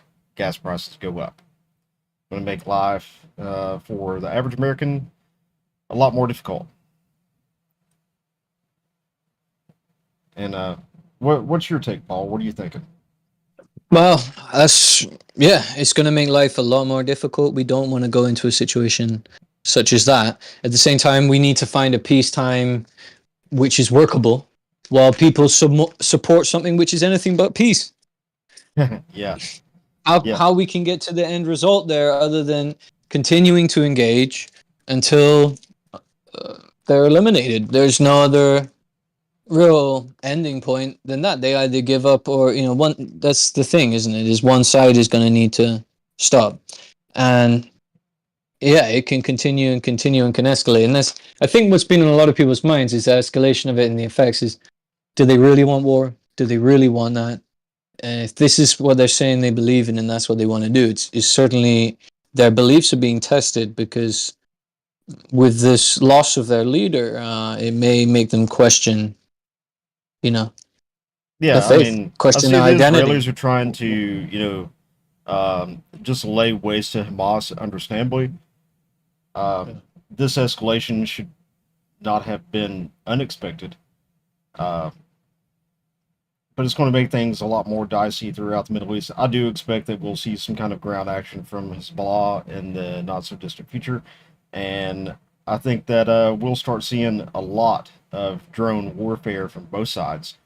And I guess really nobody's even talked about that. Could the Israelis have used a drone for this instead of an F-35? Possibly. The use of drones in the Ukraine war, to be perfectly honest, is quite frightening. I would not want to be on a modern battlefield with all those FPV drones and all that other crap that's going around. Modern warfare is a killing field, and it's as we can see in the battles that are going on in Ukraine right now. When you start throwing a lot of drones into the mix, war regresses to World War I type of warfare, which is very costly. Both sides, and particularly the Middle East is always a question. And the other thing is, too, no country that has nuclear weapons, with the exception of maybe a couple, are crazy enough to use them. They're more bargaining pieces than anything else. No, none of these countries really want to use them. But I think that the Iranians might actually use one if it comes down to it. I think they would. And Really? And yeah, I think they would. And I that don't think would they would. I think they don't want that. They don't want that smoke, man. It's a that'd be a bluff. lot of smoke, man, because they better hold on to their butts if they do that, because the Israelis have never come out and admitted that they have nuclear ordnance. But it's like the worst kept secret in the world. You know what I mean? So you try and lob a nuclear weapon or use one on the Israelis, they're going to send it back to you in spades, and then man, then Pandora's box is open. So that's my concern of where this could go to is if one side or the other becomes brazen enough to use even low yield nuclear weapons, you at that point are opening Pandora's box, and when that happens, you are not putting that back in the box. Shit's going to get wild, and that's what I'm watching in the Middle East because I don't know, man. I don't know some of these Iranian hardliners. I think they would really be chill with using one, even if it costs a tremendous amount of lives in Iran from retaliation, just to do it. Right. Or even backpack one in, you know, if they could make it small enough, just backpack one in and set that thing off in the middle of downtown Tel Aviv. Imagine what it would do. But at the same time, you know, the Israelis have plausible deniability with this, with the F-35's capabilities. They can say they were never there. But, I mean, we all pretty much know that they pulled this off. Only the Israelis and Mossad would do something like this. It's pretty obvious who did it. But the whole Middle East, man, it's a big problem. And another reason why we need to be concerned about it is it's a big problem because of the whole Suez Canal. Yeah. And We've look seen at the how much effect it can trade have goes through economically. that. Yeah. Huge economic repercussions on that. We already see the shippers are paying tremendous insurance rates because of what's going on in the Suez Canal with the Houthis. A lot of shippers are taking the longer route around the Horn of Africa, which is taking longer for goods to get where they need to go, and it's much more expensive because the shipping companies are expending much more in fuel. And if you have full-blown conflict in the Middle East between Israel and some other nation, you can likely expect that the Suez Canal will effectively be shut down. No one's going to want to go through it because they're going to be a fat target for whichever side going through there. Mm-hmm. Or even a rogue actor at that point. I remember I was on the 22nd mute in 2007.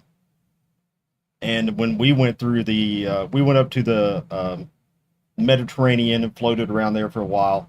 And then we were going into the Persian Gulf. And when we went through the Suez Canal, no one was allowed to be outside of the ship, on the outside of the ship. You couldn't even go to the smoke deck or anything because some dude would just randomly like pop off an RPG at the ship. You know? Wow. And yeah, it happened a lot. And you know, just random RPG get fired at a ship. Most time they didn't hit or they wouldn't cause any damage, so it would really go kind of like unreported in the whole news scheme of things. Right.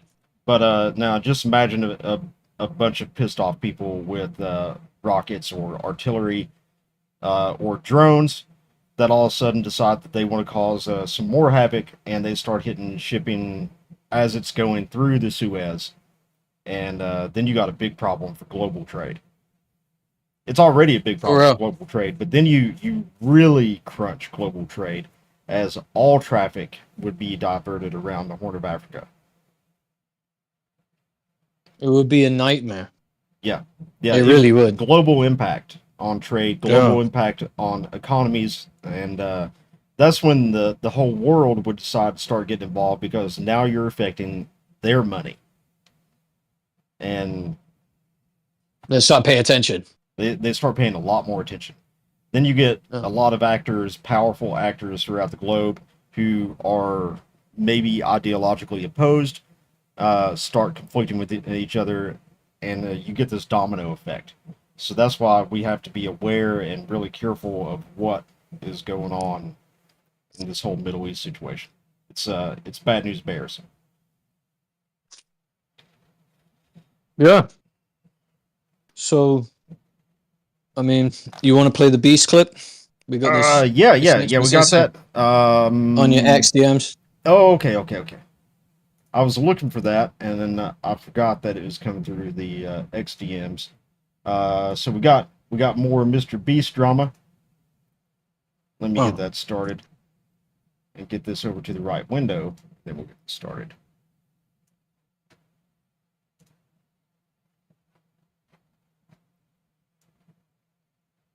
I guess it's we're kind of obliged to cover that since it's in the title of tonight's show. Yeah, I'm sure people want to know what's happening. Yeah, man. Yeah. I'm curious. This is a pretty deep rabbit hole, and things just keep showing up about this. So let's play the video and see what's going on. If you don't know, Mr. Beast, just a little precursor. Mr. Beast has been lashing out with DMCA across the interwebs, and as the hole that he is in continues to get deeper. Let's go ahead and hit it. Guess what, guys? Taking an L? 2 L's? W. All right. Broken clock. It's right twice a day. If it walks like a quack, it ducks like a duck. In my most recent video, I got a little bit of pushback. All right, guys, just a little bit.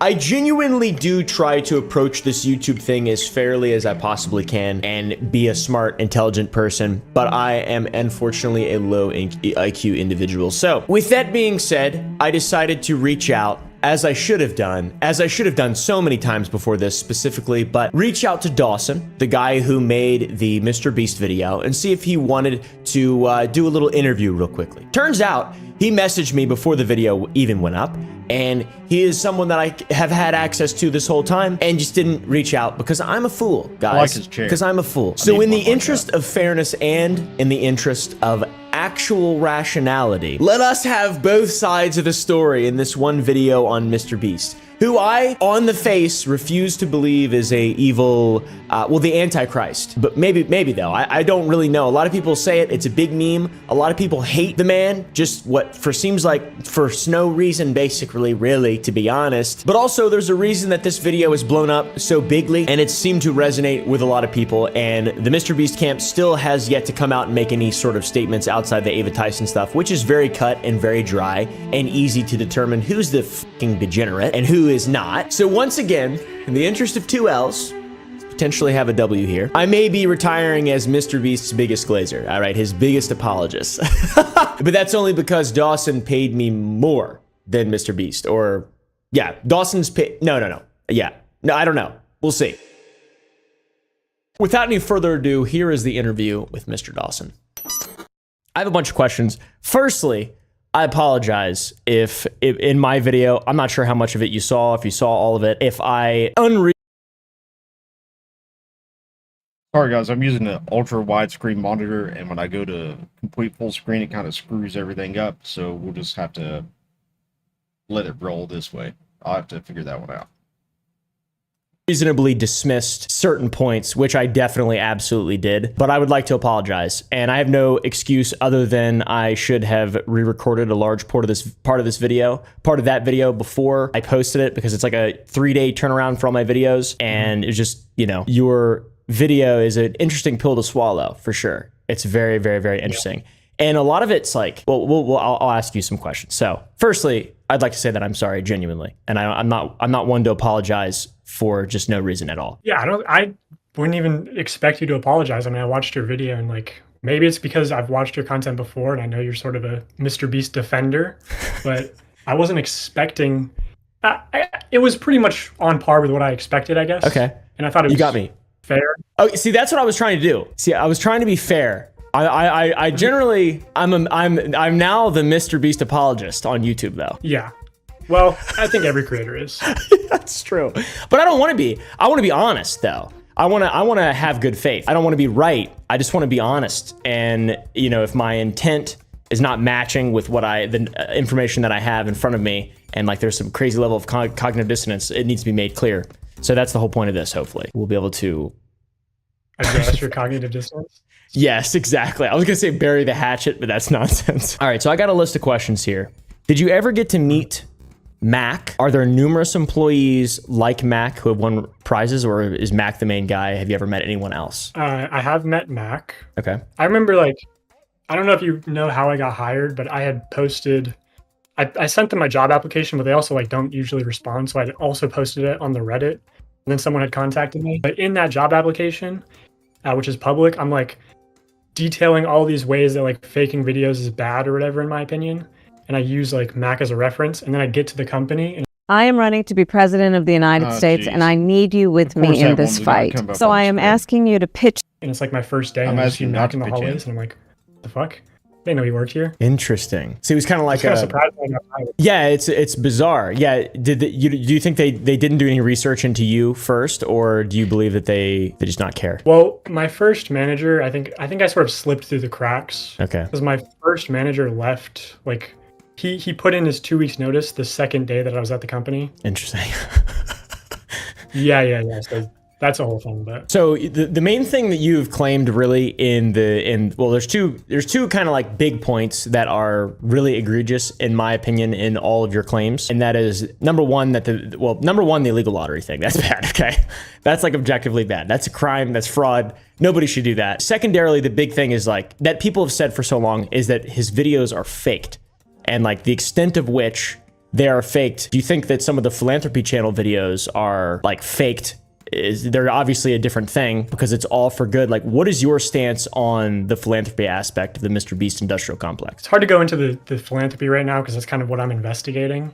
Okay. And I've received DMs from people who I have verified as Mr. Beast employees claiming different ways in which they're sort of fluffed up, and it's sort of a Okay. controlled narrative. Like, I'll give one example, which is a DM I received about somebody saying that when he healed 1,000 blind people, Yeah.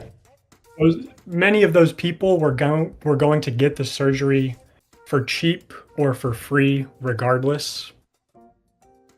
Okay. And he maybe like expedited the process or something, So but then he sort of claims full credit for it. yeah, so it's not to say that it's like totally necessarily like you're not trying to throw the baby out with the bathwater. It's more so just like for the sake of transparency, right? Like this man is claiming all these things. He should be able to be 110% transparent.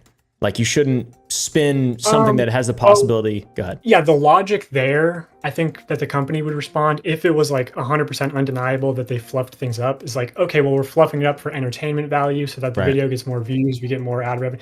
Like most of the 501c stuff, it's legitimate. I'll say that. Like, it's not to discredit his charity work, but sometimes there's like the charity is being used to fund certain interests. I've also heard like he was exposed for trashing a beach. Essentially, this was like a controversy a while ago, but it didn't get much attention.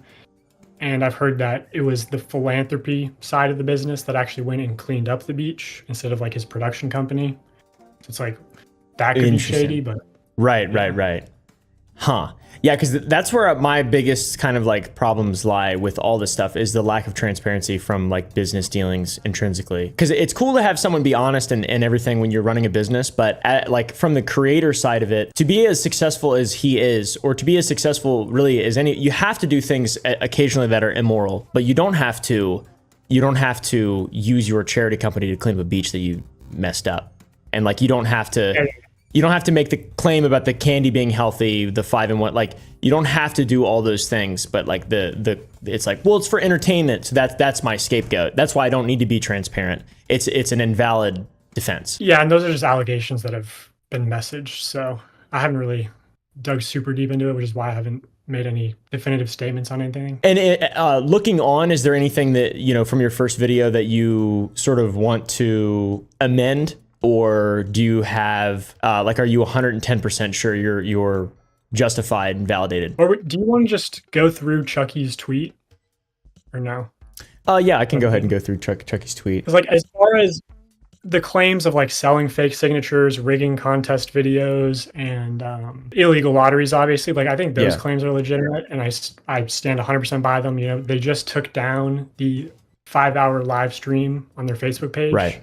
So I feel like That validates that's sort of an it. acknowledgement. Yeah. Yeah.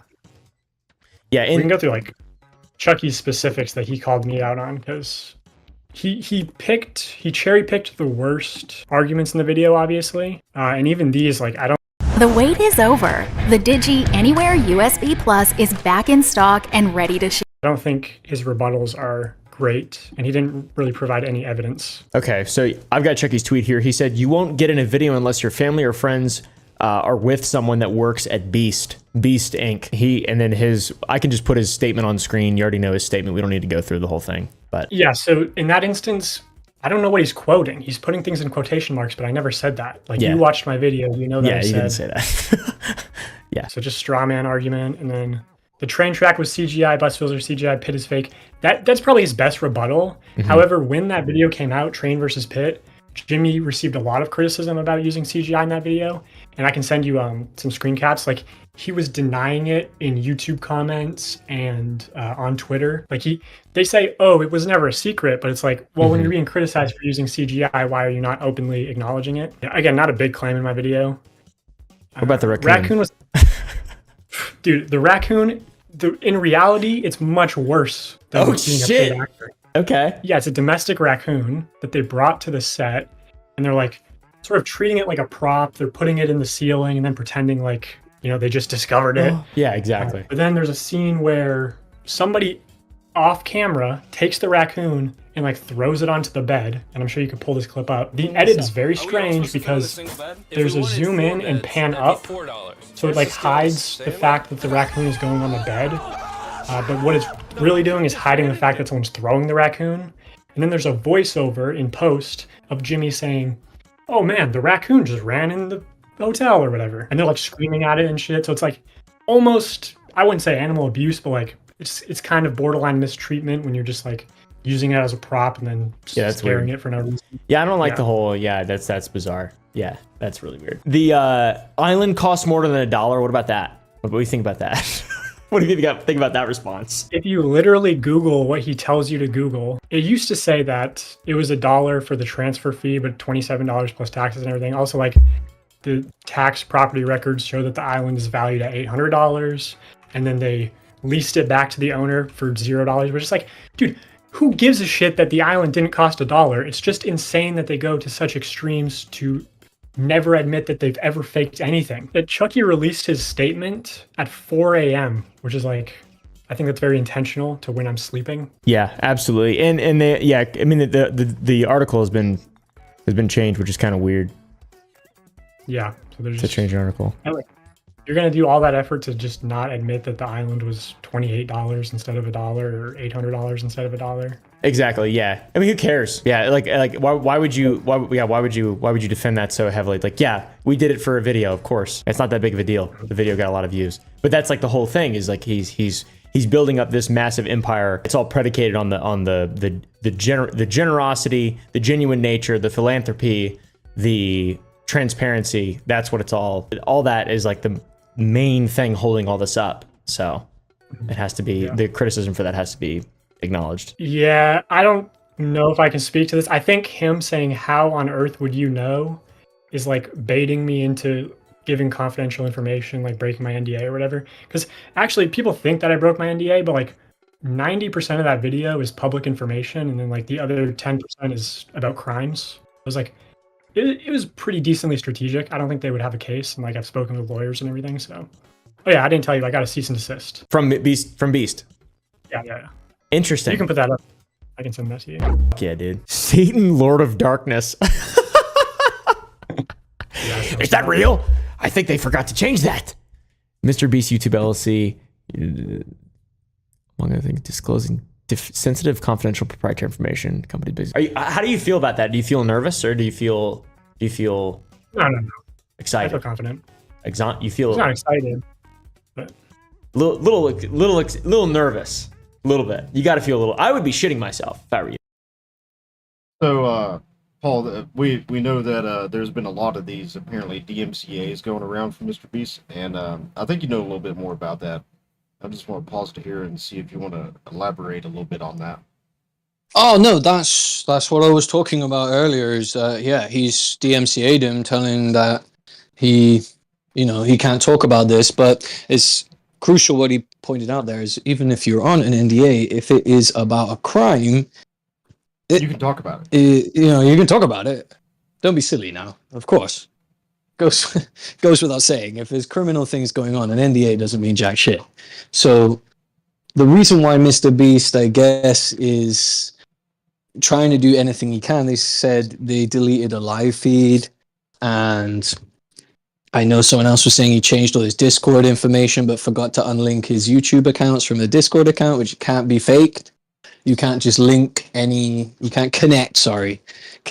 account without authorizing the account. And when you click on it on the profile, you change the username.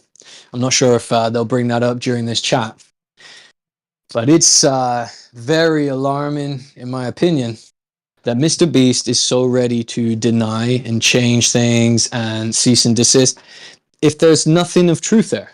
There's no smoke without fire. Yeah, there seems to be a lot of reaction for stuff if there isn't any truth to the allegations going on. There's a lot of reaction to it that points to it being true and for it not to spread wider. But again, I think this is a box that's been opened, and they're not going to be able to put this thing back in the box. Mr. Beast is of an agency, by the way, that's owned by Disney, as far as I know. He's not an independent YouTuber anymore. A lot of this stuff was funded by like a management company, like a production company that works for them. Correct me if I'm wrong, allegedly. But that's what I've seen in a lot of tweets, seen going around the internet, is that there is a management company to Mr. Beast. Well, somebody's got to be providing the funding. It's not all like ran out of his bedroom like he makes out. Yeah, I mean, how? As much money as this dude blows through, how could it possibly be run out of his bedroom? You know what I mean? They were mentioning the philanthropy, that the numbers are kind of fluffed up, that exaggerated. I always got that impression anyway, just from watching a Mr. Beast video. There was always that kind of subtext afterwards, like the really quick part said out, afterwards, just like a pharmaceutical advertisement, like for any drug, it's going to have the text on the bottom of the screen. It's going to say really quickly. There's always been the same thing in Mr. Beast videos. It's just by that point in the video, you're under so much of his spell. He is Willy Wonka, isn't he? He's such an amazing man. He's an entertainer. So everyone has been given the golden ticket by him. And when they're watching the show, they can't think of questioning it. And I was rewatching some of his content just last night, just, thinking about it all. And he done a lot of things, a lot of good things. If you look at his profile, you would think he's a really upstanding member of our society, building houses for people, bringing water to people, all kinds of really amazing things. So it's a shame. It's a real shame that it wasn't true. Yeah, I think it is. What was true and what wasn't true? Like, what he was saying here is, did he clean up the sea or not? That was something people were debating. That was a debate thread from yesterday, is that even in his own video, he said that he didn't really have any effect. Really? But it was more about bringing the attention to it. And I think that, I guess it's true. We have a lot of ocean cleanup initiatives now. Maybe they just wanted as an awareness campaign. But overall, yeah, if their intentions were good, there should have been transparency with it. I think that's all that most people are annoyed about with Mr. Beast, is that he was asked multiple times. He was given lots of chances to say, we faked a bit of this video, or it's just for the camera. People like, that make TV shows, they generally will tell that truth when they go on a podcast or they go on an interview. Yeah, come on, we faked it. This is how we done that shot. It's how we done that shot. It's for TV, man, Like, and it kind of lets the audience down. Man. We all know it's fake. We know, yeah. But we don't care because it's entertaining. Or Bear Grylls or someone, like we know that it's acted. A lot of these shows, it's acted, but it's for the camera, and the audience doesn't really. I don't think it loses any traction, any popularity, because they know that it was made for the camera. That's all that Mr. Beast had to do, is be straight up with people.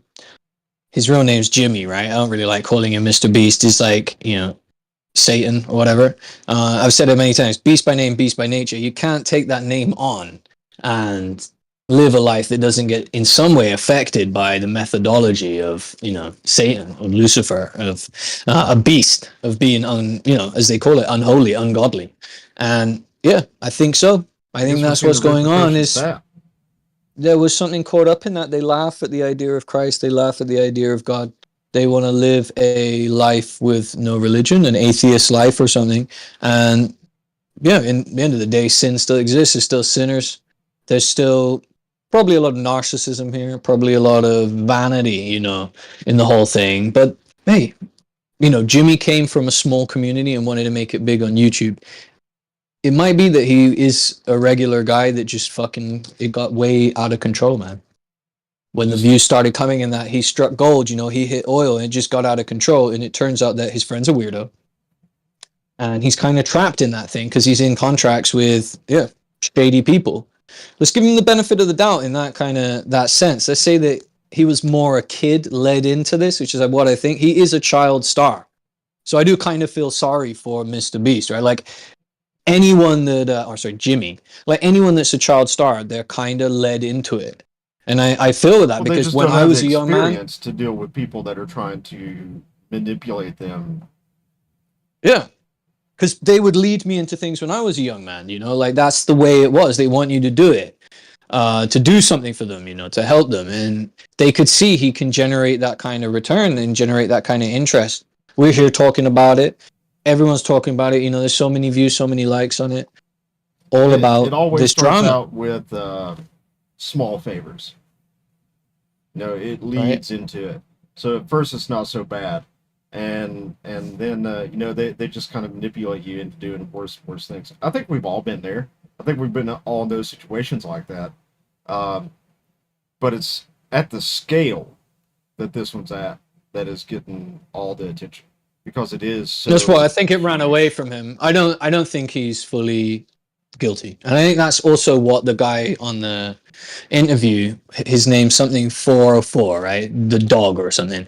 What does it say there? Dog Pack 404. This guy, the employee, I think he knows more. That's why he's saying it's the tip of an iceberg. It's not just, this isn't isolated to just Jimmy. This is the organization. Right. That's 100%. It's the whole organization. There's people we haven't met. Yeah, there's people we don't know about yet. There's a hidden element of it. There's a management element that we don't know. Yeah, we don't know their names. We don't know what's been going on there. But from what he's saying is that, you know, they're making content. So they should just come out and wash their hands of it and say, okay, we faked this, we faked that. And we've done this and that. And like, there was a problem in our organization. That's how I think they fix this, is they come out and they say, yeah, there's a problem in our organization. We got a bunch of wrong-uns. We had an employee that's, yeah. And a lot of corporations and people that have been doing this for a while too, that they kind of try to do things like this to delay in hopes that the public will get bored with it and just kind of move on to whatever the next thing is, or something dramatic happen to make them kind of forget about these things. But I think that Jimmy and the whole Mr. Beast brand is just so large. It's huge. It's confectionery, isn't it? It's the restaurant and that. But all I've ever heard is bad things about the spin-offs, the verticals, the businesses he has. I've only ever heard bad reviews, that the burgers are shitty, that the candy bars are not healthy, they're just a Hershey's rebranded. Who is it that does the Prime drinks? Shit. Is that Mr. Beast? Prime? No. Prime is Logan Paul, and the UK's best, KSI. Yeah. This guy. I'm not a fan. I gotta say, I'm really not a fan of KSI or Logan Paul for that matter. I can't stand them. Yeah. I mean, they had that big deal where it turns out that they were saying these things are good for you and they're not good for you at all. They're really bad for you.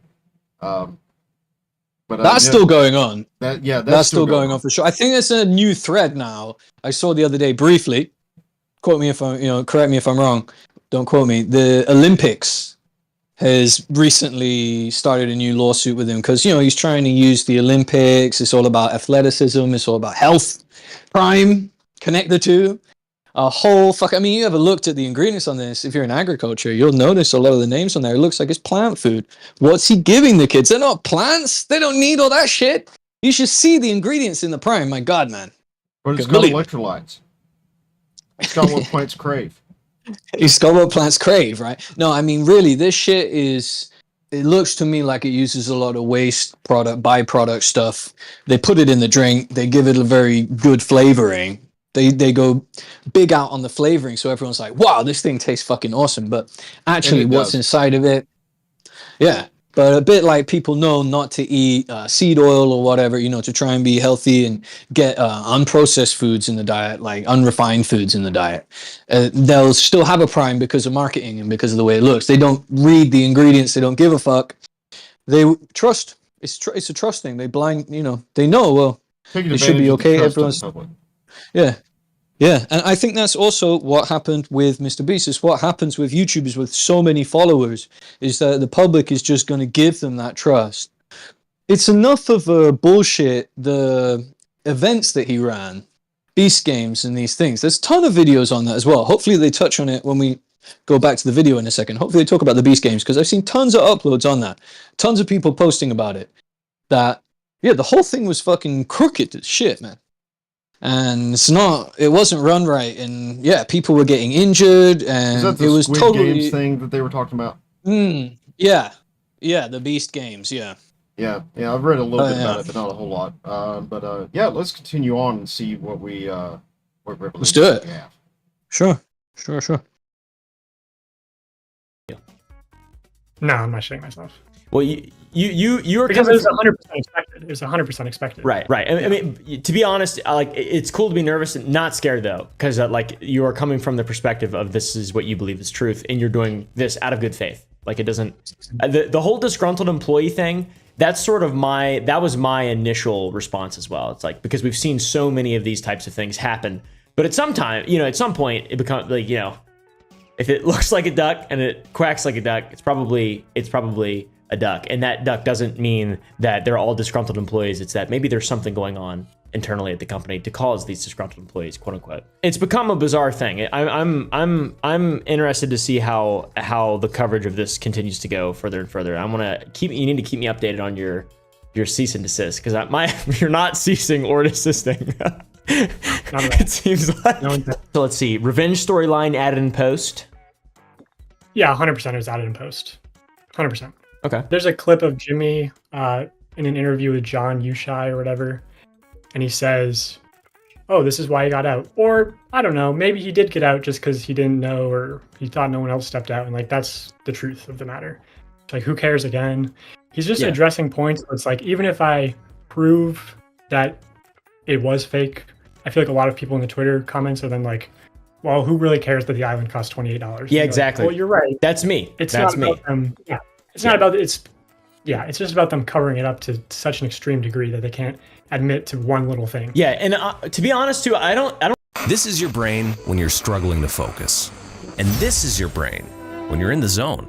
I don't feel like this doesn't feel like as much of an attack as I thought it was on day one. Like, it's genuinely just like you need to be held responsible. These are all valid criticisms. Like, there's you know, this is not in bad faith. This is good faith, and it's for kids. Like, that's 3 days on, or however many days it's been. That's where I'm at with the whole thing. Whereas day one, I was like, you know, eating my Feastables or whatever, which I don't even like Feastables. I've only eaten them on camera once, and I don't like chocolate very much, so it's like not even that crazy. But it's funny reading all the negative comments in my video though. It's very interesting. They think that I have a collab brewing with Mr. Beast. He's never even trying to get in the video. Yeah, dude, I've literally turned down so much shit on YouTube. I do not give a about YouTubers, but I just want to be honest, and that's what this seems like. It seems like that's what you kind of started off doing in the beginning, which is good, and you're not being forced to be honest like some people. Not only were the results of the video completely scripted, but the contestants are not random subscribers. Yeah, upper echelon posted a whole video almost exclusively about this claim, and he goes into like case law about how he blatantly rigged the results of a challenge and how that could be illegal. Okay. Yeah, his point is basically like, why does, you know, the world's largest game show with the highest viewership not have to follow traditional regulations? It's a good point. That's what it all boils down to too. That's like I don't know. I don't know why it's like not a thing that everyone can just be like, this is the reasonable confrontation. That this is the reasonable thing. Why would they need to send you a cease and desist for any of this? That's what I don't understand. Like, if it's all stuff that people talk about, like, you're not being like, Mr. Beast is the Antichrist. Maybe a little bit, but like at the same time, Who cares, right? That's something Yeah, you I cut actually. that part out from the video. Did you? Yeah. Okay, I like that part. I watched it minute one. Like literally, I think it had maybe 30,000 views when I watched it, and I don't remember when that was. But it's interesting. It's really interesting. Like why? I don't know. Yeah, my point wasn't that he is the Antichrist, but I wanted to basically say, people at the company speculate that he is the Antichrist, but then it's like that's total hearsay. I have no evidence of that. People at the own company do. Yeah. I mean, he's in the Bible Belt, and it's like people sort of joking, feeling around ideas is the impression I get from it. It's like one girl talked to me about it, like explaining her theory in detail, like actually referencing Bible verses and shit. And I'm not Bro, are Christian, you I don't know hearing any of this? And it's Christ is king. Holy shit. We are jumping down a rabbit hole. We are fucking on the hunt. It's like not a thing that everyone can just be like, this is the reasonable confrontation. That this is the reasonable thing. Why would they need to send you a cease and desist for any of this? That's what I don't understand. Like if it's all stuff that people talk about, like you're not being like Mr. Beast is the Antichrist. Maybe a little bit, but like at the same time, who cares, right? That's something yeah, you I cut actually. that part out from the video. Did you? Yeah. Okay, I like that part. I watched it minute one. Like literally, I think it had maybe 30,000 views when I watched it, and I don't remember when that was. But it's interesting. It's really interesting. Like why?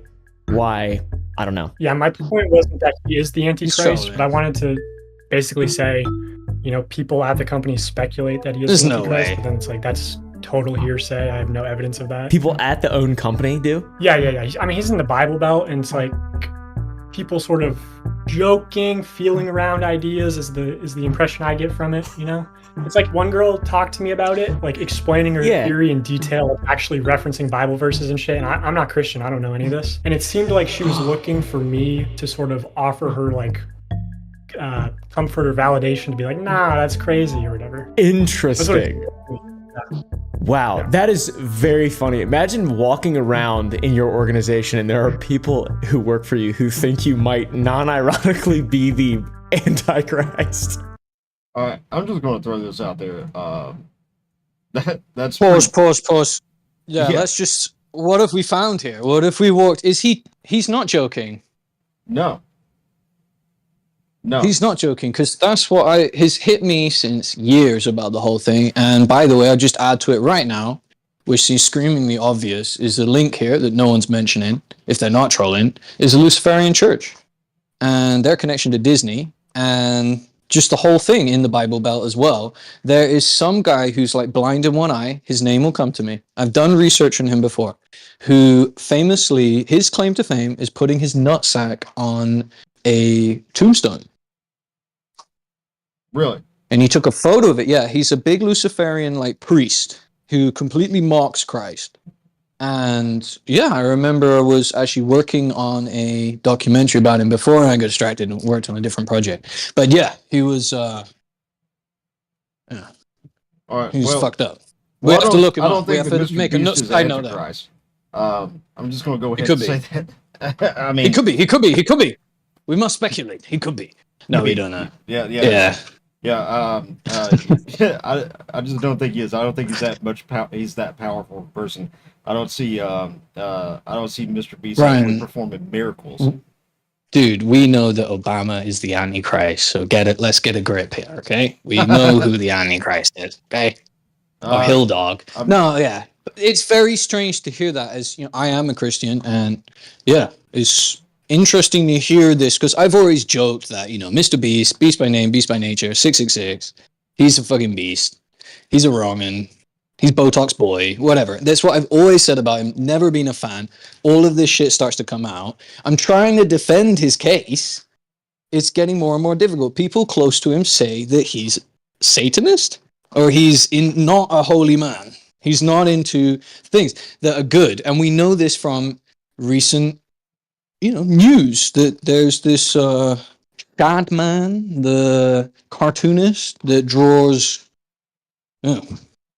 child abuse photos or something, and then they cut it out of his the one that drew Keemstar's kid, right? It's fucking total wrongin', man.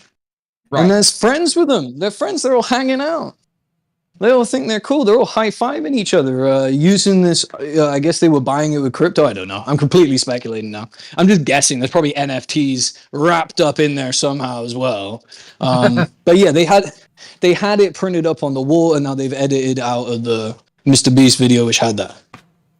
Well, So, you know, money corrupts and power corrupts absolutely. yeah. And I think Mr. Beast has a fair amount of both. He's got a lot of money and he's got a lot of power. And He's got a lot of filler. he's got a lot of filler. Whole lot of filler. His face doesn't move, and he's too young for that shit. He's got Like a lot. his face is always. He don't get wrinkled. He won't get wrinkled because he's like already fillered them up when he was like a teenager or something. Right. I don't understand. Like he'd never. To me, I always thought like The Bondo he kid. looks. I can't put my finger on it, you know, but there's something artificial, so we say. He looks like he was made by AI. Maybe You he's know what a I mean? robot. Like, maybe he is a robot designed by the Disney guys.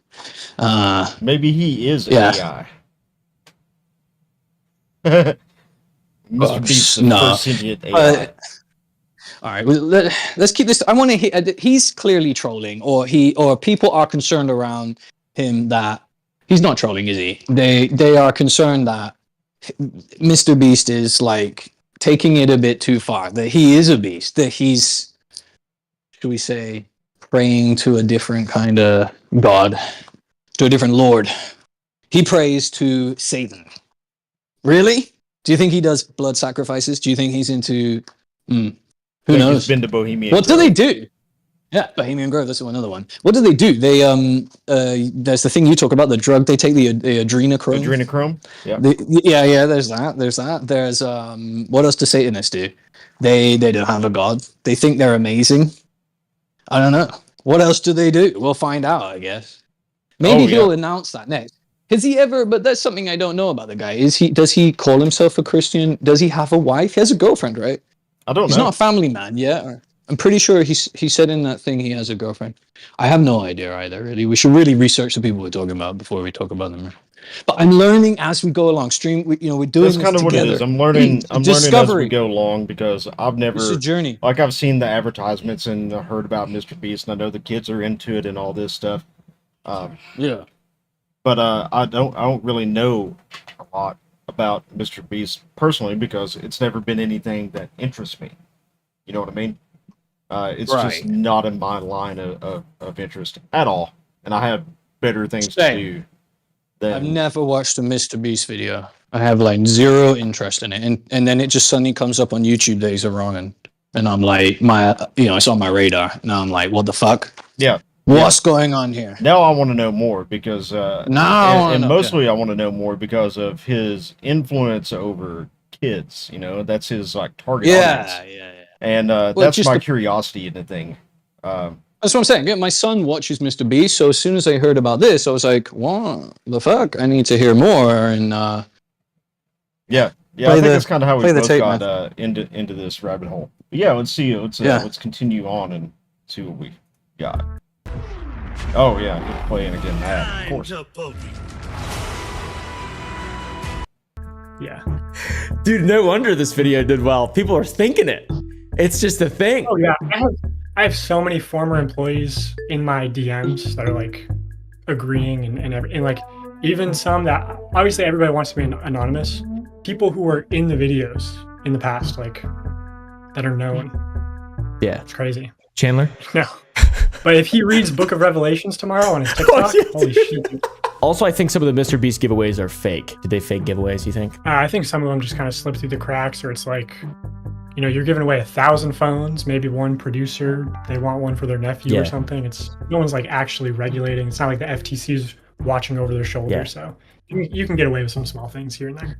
But mostly the giveaways are legit. Yeah, and I think that's a big thing too. It's like if you're predicating your brand on this is the giveaway thing, you don't have the inch of wiggle room to just give a phone to a producer. You don't have that thing. If it's like once a year, whatever, but no, that's Mr. Beast. Like it's a totally different thing. Like the PNC, the company that gives away those or Publishers Clearinghouse or whatever, the people who give away those checks all the time and people win the lottery and all that stuff. If someone in that company were to be giving money to someone outside the rules of the law, they would get destroyed and be seen 100% bad faith and go to jail probably via the FTC. So it's like, rules for thee, but not for me, because Mr. Beast is a pioneer and a trailblazer. Oh, actually, referring to giveaways, I do have new evidence of like potentially another legitimate crime, which is that I talked about the golden ticket giveaway for the Willy Wonka video and how one of those tickets went to a YouTuber called Della Vlogs. There was another former employee DM'd me on Twitter, and he told me that there's another contestant in that video who his name is Justin, and he's Ava Chris Tyson's cousin. If they have some explanation, like maybe the contestant dropped out or something and they replaced him with him, then it could be fine. But like in a sweepstakes, if he actually won a golden ticket, which is what the employee is telling me, then that's completely illegal, because you have to disqualify your family members, right, of employees. So that's interesting. When is your second video coming out? Well, I gotta talk to my lawyers. Oh shit. You gotta talk to your lawyers, and you gotta get more mushrooms. More mushrooms. Is that what Chunky said? That explains your erratic behavior. Yeah, my erratic behavior. He also said like I only worked at the company for a month. Sort of deceptive. I mean, I was contacted by the company back in February 19th, and then February 22nd, I signed a non-disclosure agreement and I started working with the company. It was just unpaid, whether you call that like a trial or training or whatever. But then I got to Greenville March 10th, and there was just like no time with the CEO or whatever to like sign the paperwork apparently. Okay. So that's why March 25th, 15 days after I arrived in Greenville, is when I officially started the 90-day contract. And then after I got fired, April 19th, the day that I got fired, one of Mr. Beast's oldest YouTube friends, like known him since 10K subscribers, he called me and he said that he wanted to hire me, but he had to ask Mr. Beast first, like Mr. Beast Corporation, for permission, because his company, one of their clients is Mr. Beast. And Mr. Beast Corporation didn't say like, oh, don't hire him, he's erratic. And then after I got hired by his company, I was again doing work for Mr. Beast. And I was like in contact with people at Mr. Beast. Interesting. It's just another one of those sort of weird things where they're like unnecessarily adding layers to something that's really not that complicated. There's such like loophole specific that's weird paperwork people, which I can send evidence of all of what I just claimed too, if you want to include that in your video and put it on screen. You can only be so fair without evidence, and I'm trying to be as fair as possible. And so far the evidence is we've got an argument of good faith and then an argument of bad faith. That's pretty much what it boils down to. And yours is the good faith one, by the way. Jimmy spends unfathomable amounts of money and time to ensure the integrity of what he does, and I hate to see it come to question with a bunch of lies. Dawson, if you leave this up, then you're a hypocrite. Do you think that is a true statement? How much control does Mr. Beast actually have? How much do you think you can blame these things that, it's Mr. Beast, that's it, it's him. How much can you blame on the people around him reasonably? Not saying you ever should. He is the face and the name and the main guy he's going to be extracting the most from this, so he should be able to take the responsibility of all the faults and, criticisms, etc. But if you were to be as fair as you possibly could and even play devil's advocate, what would you say percentage-wise? What's Mr. Beast's fault? What is not? Yeah, no, I actually play with this idea and speculate a lot. Okay, if Jimmy was fully innocent, how could he get into this position? And it'd be like, you hire people who do bad things, and then they use those bad things as blackmail cards against you. So maybe somebody pressured him really hard into selling fake signatures. And now that they know that he sold fake signatures, it's harder to fire them in case they go to Time magazine. Concept called blackmail inflation. So I don't know. Anything could be possible. Mr. Beast could be completely innocent. I've seen some behaviors and things that make me think that, he's not, what I told you privately in DMs and everything. But yeah, so I don't know, 50-50. Let's call it 50-50. So that's where I'm kind of at as well, because I have some character references. So after seeing everything that you've said, right, I feel like even in spite of character references and in spite of low IQ, he's a philanthropist type defenses, which I do think is very important. I think the overall good you do is more important than the intricacies of being an ethical content creator or whatever. But once again, it transcends that because he's got giveaways and he's breaking laws, et cetera, et cetera, et cetera. So like very, very, very early on thoughts. I feel like with all the character references that I've gotten, it's about 50-50 in that I've seen people, I know people very personally who have spent a lot of time with him and they love him. And I know people and they think he's like a genius and like a visionary and he really does bring a lot of people up, et cetera, et cetera. And then I know people who are like, that guy is not a human being. That guy, like he gambles all day long. Like shit like that, I've heard people say. Total hearsay. Yeah. I don't know if that's true or not, but the people who have said it, I would believe them. Not enough to where I'm going to make an entire video about it, but it boils down once again to a 50-50 thing, which is I think why it's so important to talk about all this stuff, because I believe that your argument is in good faith. And I think talking about this point specifically for someone like me, that really reinforces my belief that what you're saying, the things that you're saying are truly in good faith, and that you're not a disgruntled employee. If you are rightfully so disgruntled employee. Yeah, I mean, you can watch my video and like view it through the lens of, oh, this guy's just a disgruntled employee, but the evidence still speaks for itself. Of course, I mean, yeah, it really what I was does. trying to that video is like sort of remove myself from it and just show you as much evidence as possible. Well, I'll tell you what, bud, sometimes that gets lost on even great geniuses like myself. So, yeah. Fools. Foolish fools. We talked about alleged illegal lotteries and how they were conducted. Do you have any more instances of that other than the instances that were covered in the video? We mentioned the 5-hour live stream that was taken down. Well, I drew the line at like 30 million subscribers because there's countless examples of him doing this back to, 10,000 subscribers. It's good to know that there's a clear line in the sand though. That's good. There's also like, he did a shady live stream with Team C's where it was the same thing, like buy in the next couple minutes and you could win an iPhone, you could win a car. I think he gave away 4 cars during that live stream. I didn't talk about it because it's charity work, but even still, like legally, right? Yeah. It's like it's the same argument. It's something bad good because it's for something good. At what point do you have to once again just draw a line in the sand and be like, no? You need to be held responsible. If anybody should be held responsible, it should be that guy. It should be the number one guy. He shouldn't be able to slip through the cracks. What was your job title exactly while you worked for Mr. Beast Corporation Enterprises LLC? Ideation strategist. How complicit are the other actors in the Mr. Beast content?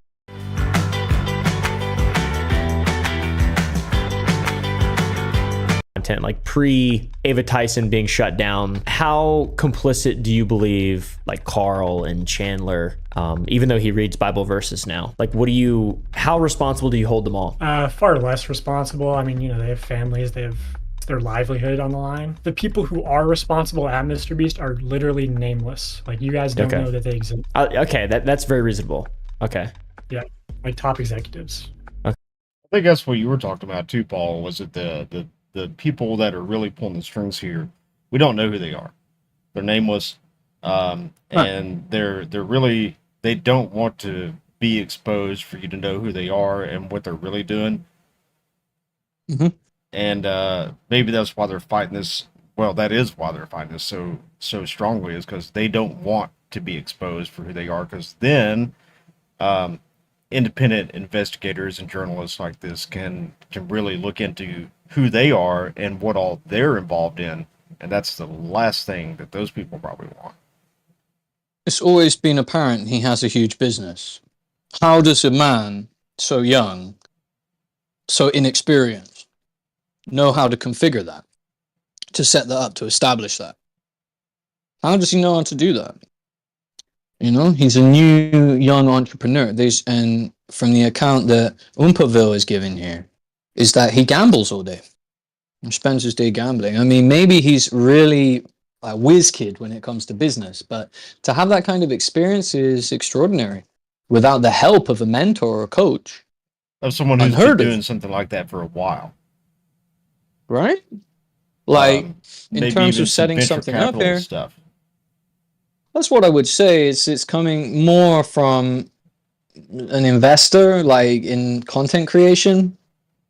Apparently something to do with Disney. It's like Disney Club. It's like Disney Kids, like this is their way of getting out to people, is have the Mr. Beast channel. They have a bunch of YouTubers signed and they make content for a certain demographic. It's no news. Jake Paul was one, right? That's what they do, right? They start on Disney Kids. Loads of celebrities do. This is just a new generation of that. where it uses social media. He's a mascot. He's a icon of a generation. Maybe we can put it that way. I don't know if he's that well respected. I don't know his demographic that well, but I know he gets a lot of views. Well, he's a pretty And prolific character when it comes to young people. yeah, I don't know if they really think he's cool or not. For me, as an adult, he's cheesy, corny. Like Kind of lame.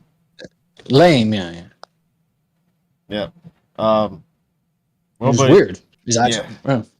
I'm about done out. We're at 1 a.m. here on the East Coast. Yeah. I lost track of the time. Just get into it, Yeah. I'm sure there will be more, and I'm sure there's more in this video. Yeah. But I'm gonna have to call it that for the night. I'm sure that tomorrow will yield more of what's going on with this Mr. Beast train. And we'll know even more about this rabbit hole, because there's a lot of people that seem to be working kind of around the clock on what exactly is going on here. And the people that are trying to hide themselves, they're not going to be able to hide themselves for too much longer, I don't think. Yeah. And speaking of YouTubers that have gone, well, I'll throw this in there. The YouTubers that have gone kind of to the dark side. There was a tweet from Dr. Disrespect recently. That's was there a new one? Yeah. Holy fuck! Oh, he's back. He's back.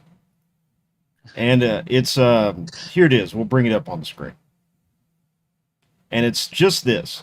It's just this picture from Dr. Disrespect of him. One side playing chess and the other side is checkers.